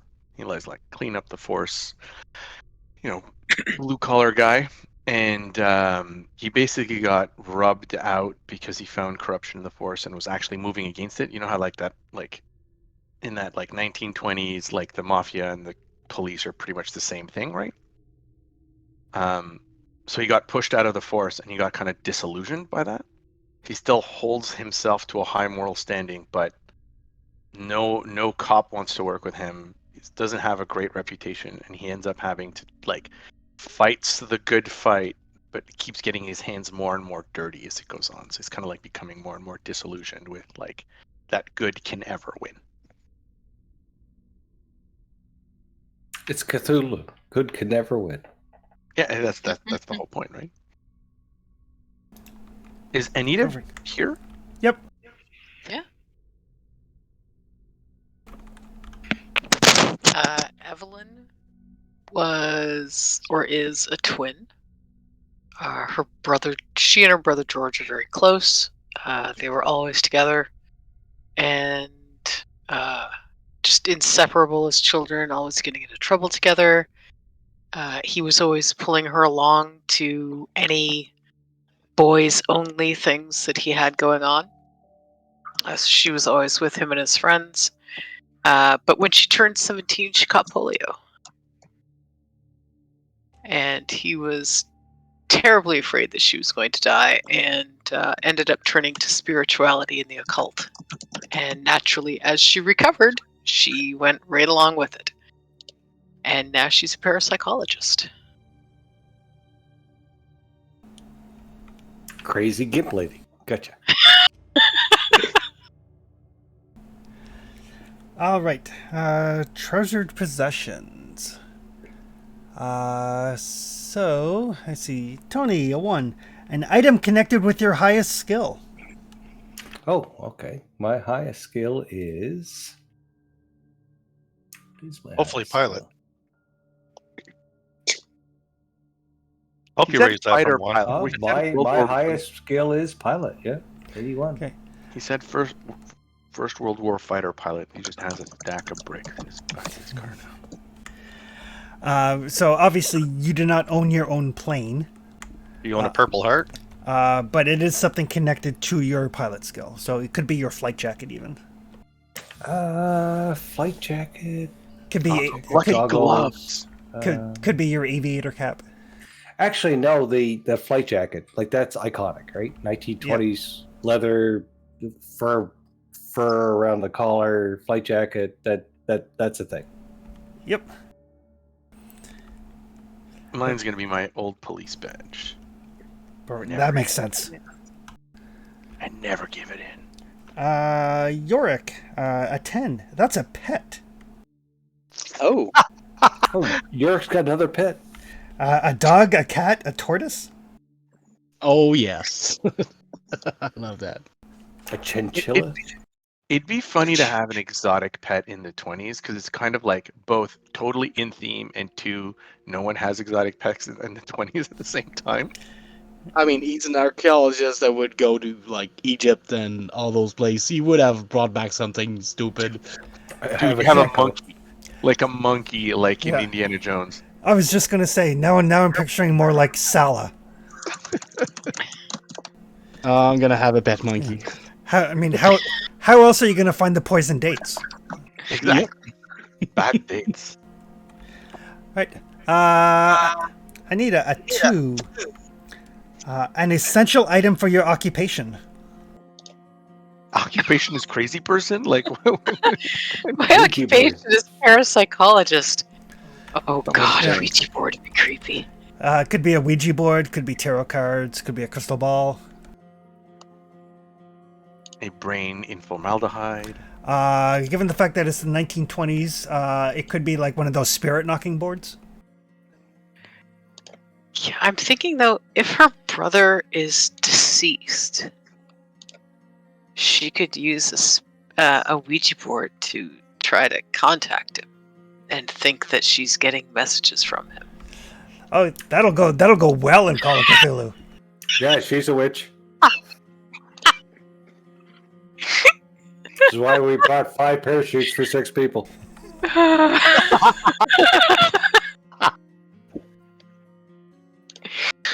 Let me think about it. I'll 5 parachute and one. it might be tarot. If I decide that George is alive, then it'll be tarot cards. Tarot would be cool. Why is my I'm parachute thinking so heavy? It doesn't have an anvil in it, I swear. I don't know. The idea of trying to contact the dead in a Call of Cthulhu game is just like ripe with possibilities. On purpose, right? Yeah. On purpose. Well, we I don't mean, know we're she in a would Call of do it. Cthulhu game. That's true. She would do it on purpose anyway. I mean, I'm sure she's used one at some point in, Right. convinced that she's doing good-ish.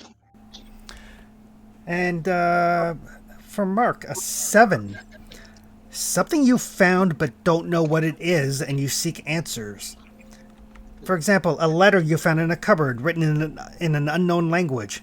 A curious pipe of unknown origin found amongst your late father's effects, or a curious silver ball you dug up in your garden.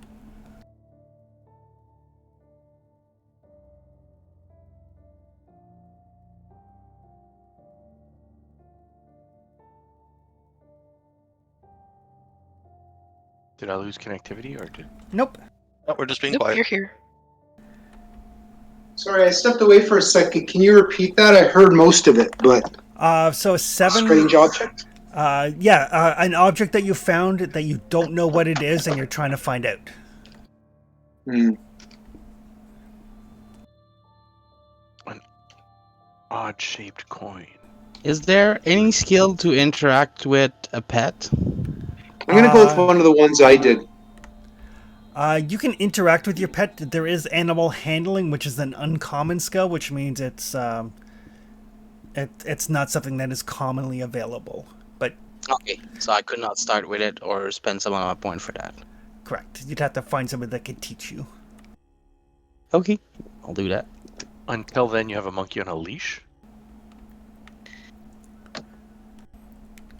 I mean, it was trained by someone, but for now it just squat on my shoulders and steal my food, and yeah, kind of that kind of deal. I love the idea that it's trained, but all the commands are in a language you don't know. Something like that. All right. And one of the last things, because a bunch of stuff will be automatically calculated. Character age. Because your age will matter. Did And we we're have some? putting +4, Were there random threats? Random traits? Yes, there is, actually. Just to get some inspiration. Oh, sure. Completely forgot about that. So yes, D10 for random traits.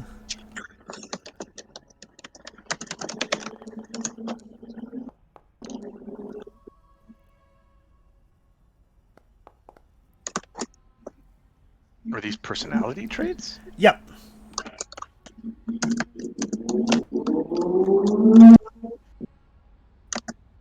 Was that an air raid siren? Sounded like a car revving.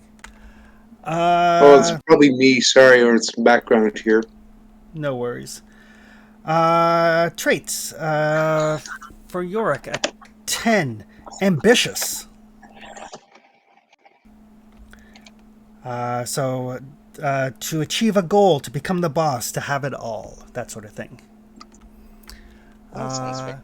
Jaime, a 3. A dreamer. Given to flights of fancy. A visionary. Highly creative.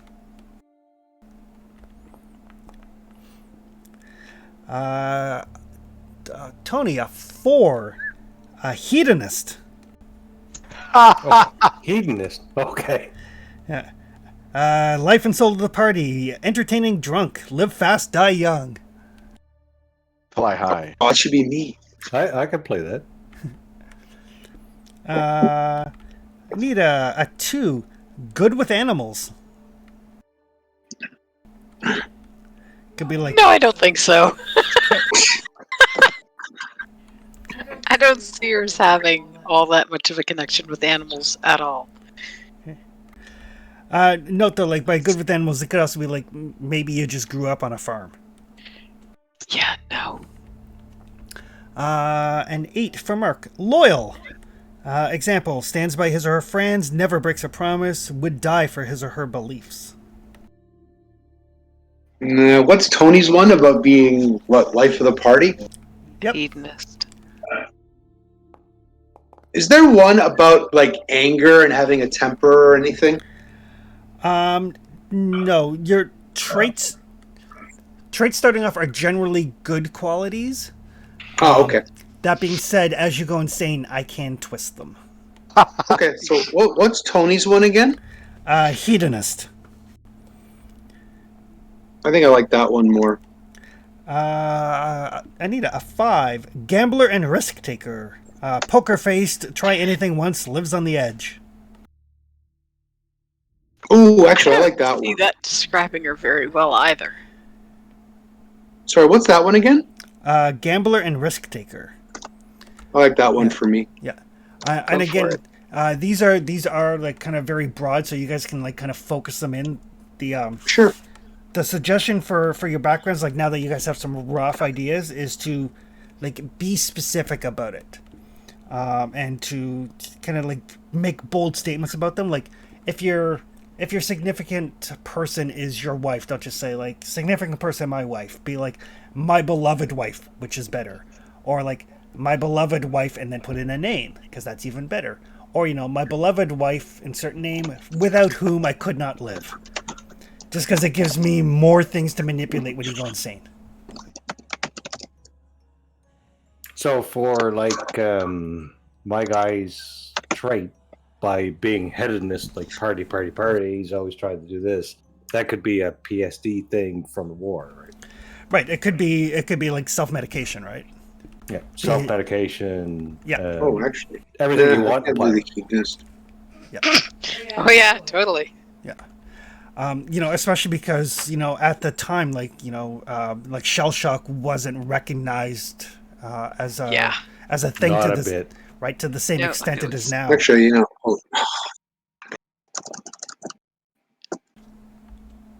So And then we choose one of them to be key.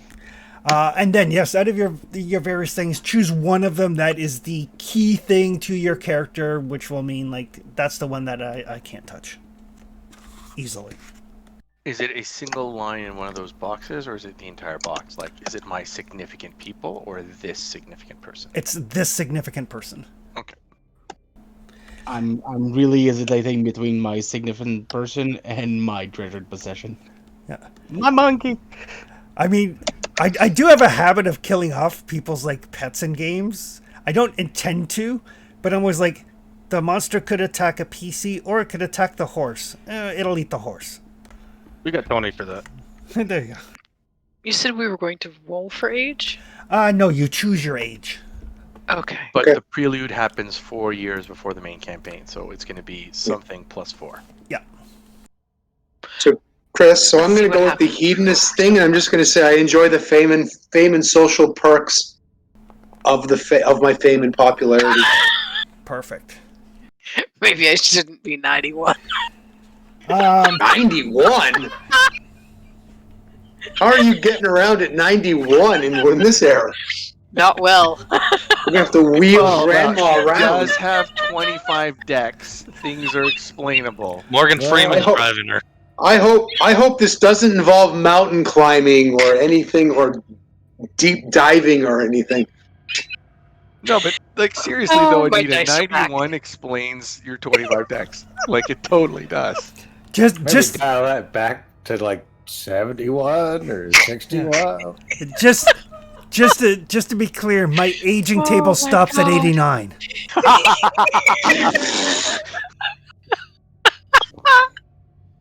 You said You're that complaining age about was World the- War One? I saw the Civil War, Sonny, and Which one? Oh, fuck. the one in One- Macedonia. One in Alexander. Macedonia. I was there when Uh, I was yeah, there my for dice and I Constantine. have an interesting relationship. She's so Not a old, her good- social turn numbers is 4. Let's see what So happens if I roll 4d10. Start Yeah. date is 21, Chris? 1921? Yes, the prelude is 1921. You're 16. Is that what- My chart bottoms out at 15, so you're good there. And in case anybody's Oh, dear curious, God. with the prelude starting in 1921, it means any character who is 56 years or older was technically alive during the Civil War. Okay, take 3d20 times 3. At this rate, she might be there for the War of 1812. Maybe not quite that old, but she was born shortly after. We'll have a You crossover would with think Jonah on Hex. 4d10 I would have at least made it over 20, but no. No, 16. Does the age of the characters have an impact on the game in a more specific way? It does. It will affect some of your stats. Oh, God. Okay. But you'll note, I'm letting you guys pick your age before telling you what happens. Yes. So I'm thinking that at the beginning of the campaign, I'm going to be like 36, 37, which puts me 32, 33 beforehand, which makes me eligible to have been in the war, like I was a fighting age. Yes, and it's a good age for somebody who's spent time as a cop. So like it's not like you were a rookie and uncovered this corruption. Like you were like a more seasoned officer. Yeah. Perfect. Do you want me to put the starting campaign age on my sheet or this prelude age on my sheet? It's a stupid technicality. Put the prelude age on your sheet. All right. Everybody has their age selected? I'm still trying to figure some historic fact to make sure my age fits. It won't be long. I'm going for 26. I picked mine already. 26 too. Ideology and meaningful locations and stuff like that. I'm gonna do tomorrow during break from work. I have the starter kit, so I can roll through that pretty easily. Perfect. I'm just going to take a snippet of this and fill it in myself. So just so you guys are aware, I assume everybody would at least have a vague idea of this, but at the start of the prelude in March 1921, World War II ended 3 years ago, or 2.5. Okay. How long did it last again? It was what, 1914 to 1918? Was it 15 or 14? 14 to 21. 14 to 21? According to Google. I thought it ended in 1918. But I suppose, I mean, wars end and then they drive on. Yeah, it did. 14 to 18. 14 to 18. November 11th, 1918. Go figure. No. Go figure. It was Remembrance Day. Yeah, well, that's why it's November. What a 11th. coincidence! How did it end on Remembrance Day? Okay. Is anybody 15 to 19 years old?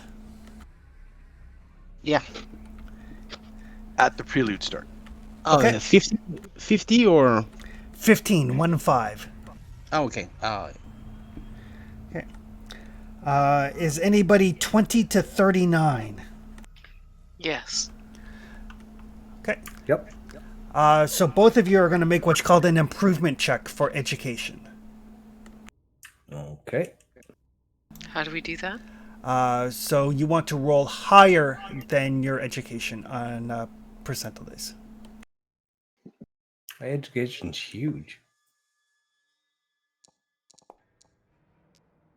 That is above my education. 89. That is above my education? For 95.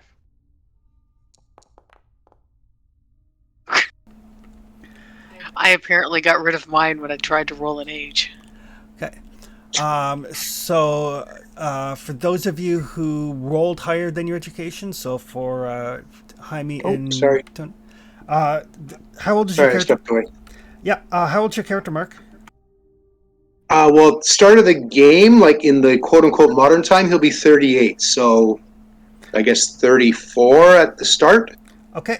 So you also get to make an education roll. So roll percentile dice, and you're trying to get higher than your education.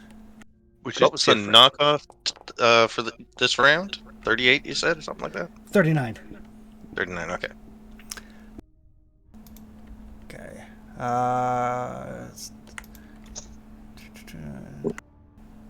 Should be alphabetized better. Perfect. So for Mark, Jaime, Education. and Tony, each of you can raise your education by 1d10. Oh, okay.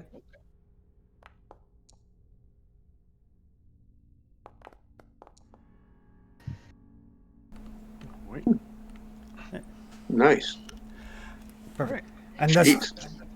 that's just because of the basically the stuff that you've picked up along the way as a result of being 20 to 39. Oh, I thought you meant Oh, we went to okay. school and people before our age did not go to school. No. Is anybody 40 to 49? That would be me. All right.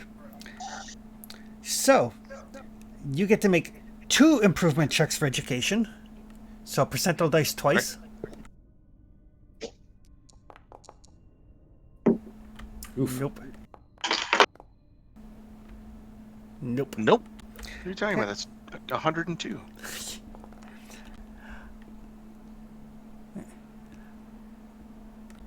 And nope. I feel like I got lucky rolling anyway. I got like 350 points or something. All right. So no education for the older 550 folks. points or whatever. But those of you that are 50 to 59, or sorry, it was 40 to 49, right? 40 to 49. Right. Deduct 5 points divided between strength, con, or dexterity. Oh, I 5 need. points? Should have been older. I'm just Because going to I'm take it straight off completely dex because my mobile. dex is so high. And also reduce your appearance by 5. Wasn't one of you at 40 already? I wear a mask anyway. Just so you know, Anita, if you had stuck with the super old person, make 4 improvement checks for education. Deduct a total of 80 points between strength, con, and dex. I mean, she already had with her 25. Wow. I have a dex So- of minus 60. Just to give you a hint, I would be subtracting 80 from 135. Oof. What happens if your score is 0 somewhere, Chris? So between those 3 stats, If a stat drops to 0, it actually does tell me what happens when different stats drop to 0 because it can happen. oh god, can't be good. It's Cthulhu. The good things aren't good. Well, it just No, means the by good default, things have already happened. It's just by default, even a 0-1, you fail. Like, Yep. All right. So characters are mostly done. Some fine tuning here and there, but we can either do that pre-game or during the week. I'll leave Foundry up and running for folks to muck about a bit. Just before we sign off for the session 0 in the character creation, what brings you to Lima? The year is 1921. It is March. Specifically, it is March 18th, 1921. There is a famous explorer named Augustus Larkin.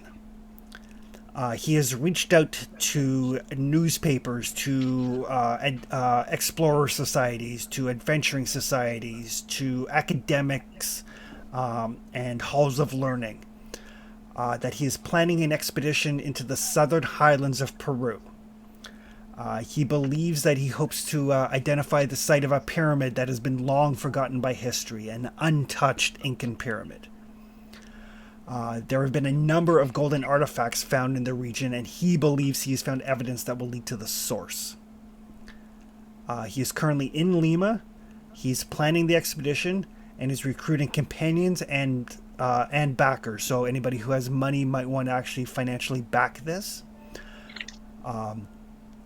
The idea of an unfound, unclaimed, untouched Incan or Mayan, probably Incan in this area, pyramid is the renown and the wealth that would come from such a discovery is incalculable.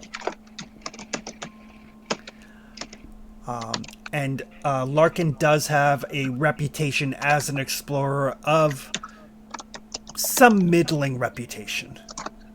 Sorry, what was his name again? Augustus Larkin. And he's an archaeologist? He's an explorer. Okay. because in the 20s, there's a bunch, like, satellite stuff is not a thing. Correct. He's looking for They're people all to explore. fund this, or He is looking for companions and backers. okay.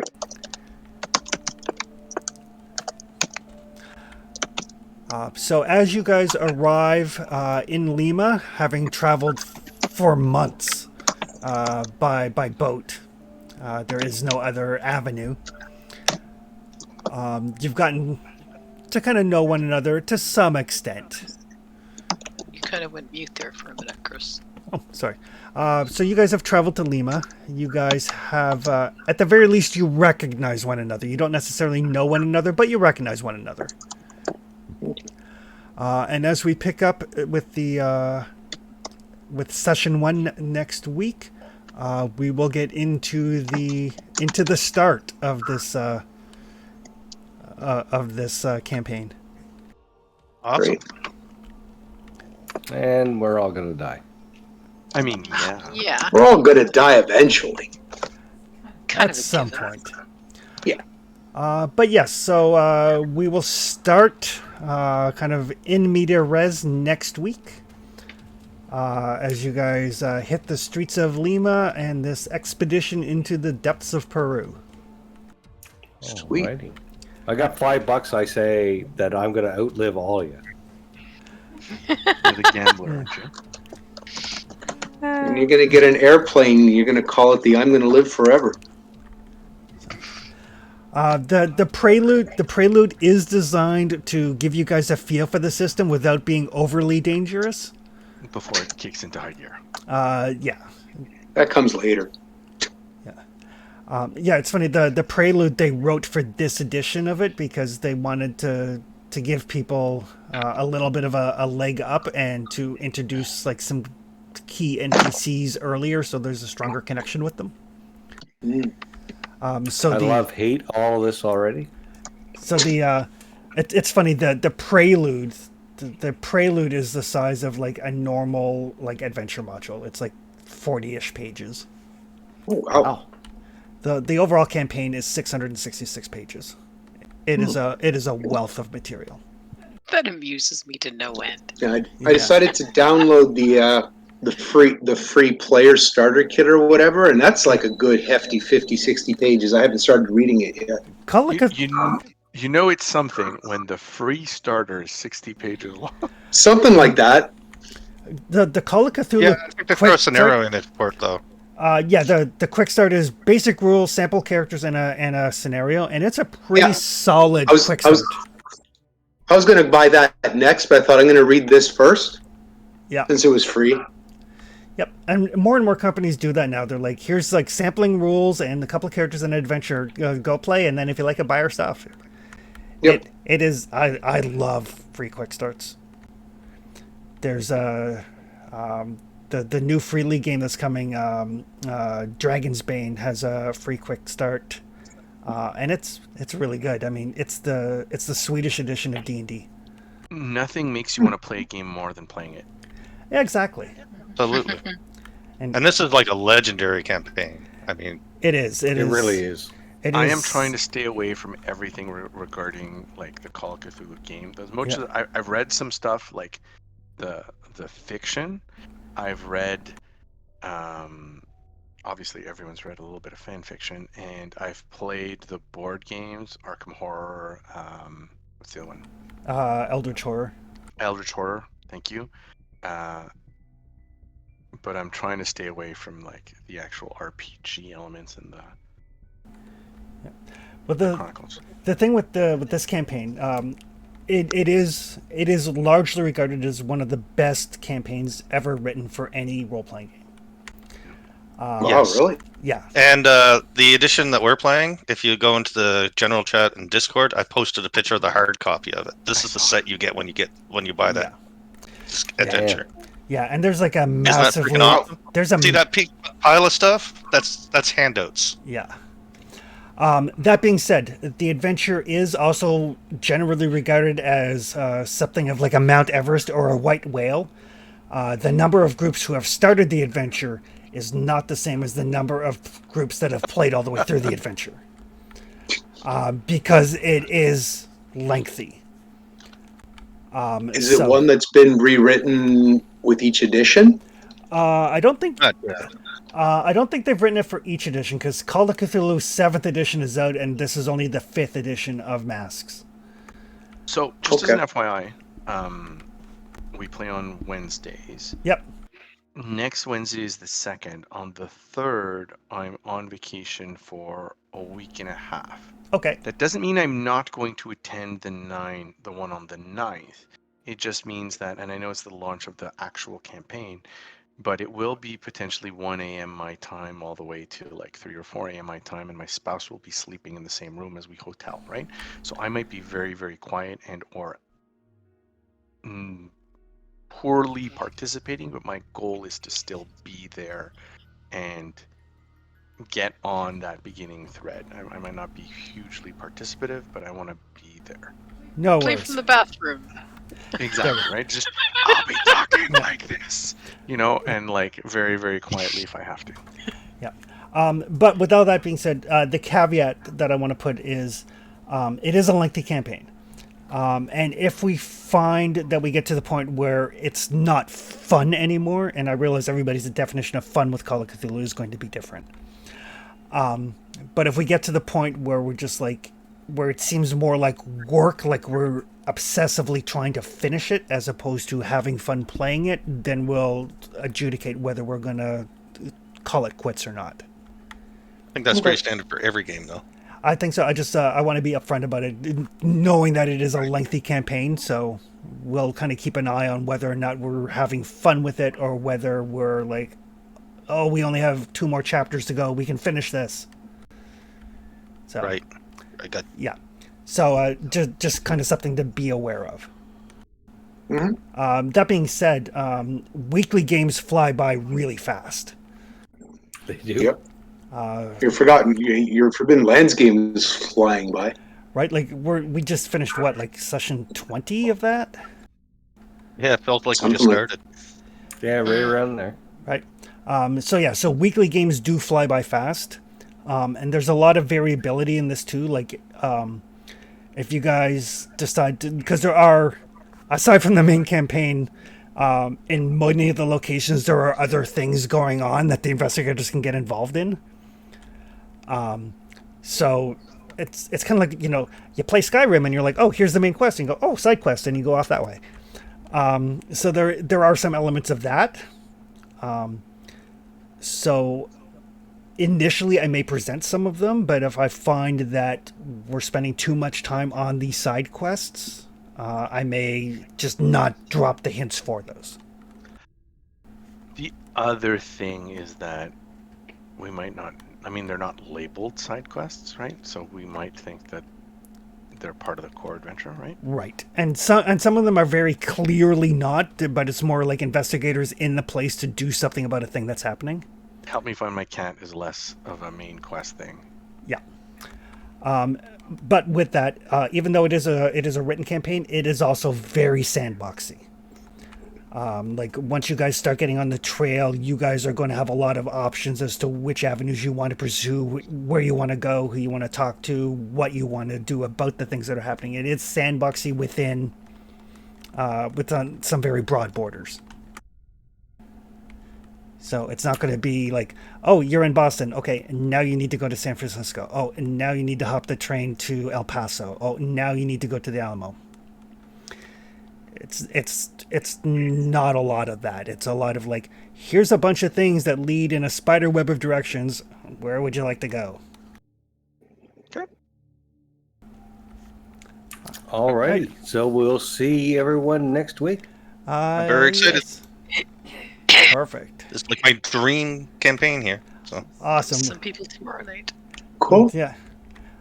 Perfect. So yeah, we'll see some people tomorrow night for Forbidden Lands, and we'll see some people on Friday for D&D. all right, see you tomorrow, guys. So Good. have a good evening, All right. guys. Good night. Night, Take guys. care, everybody. Thanks a lot. No Thanks, problem.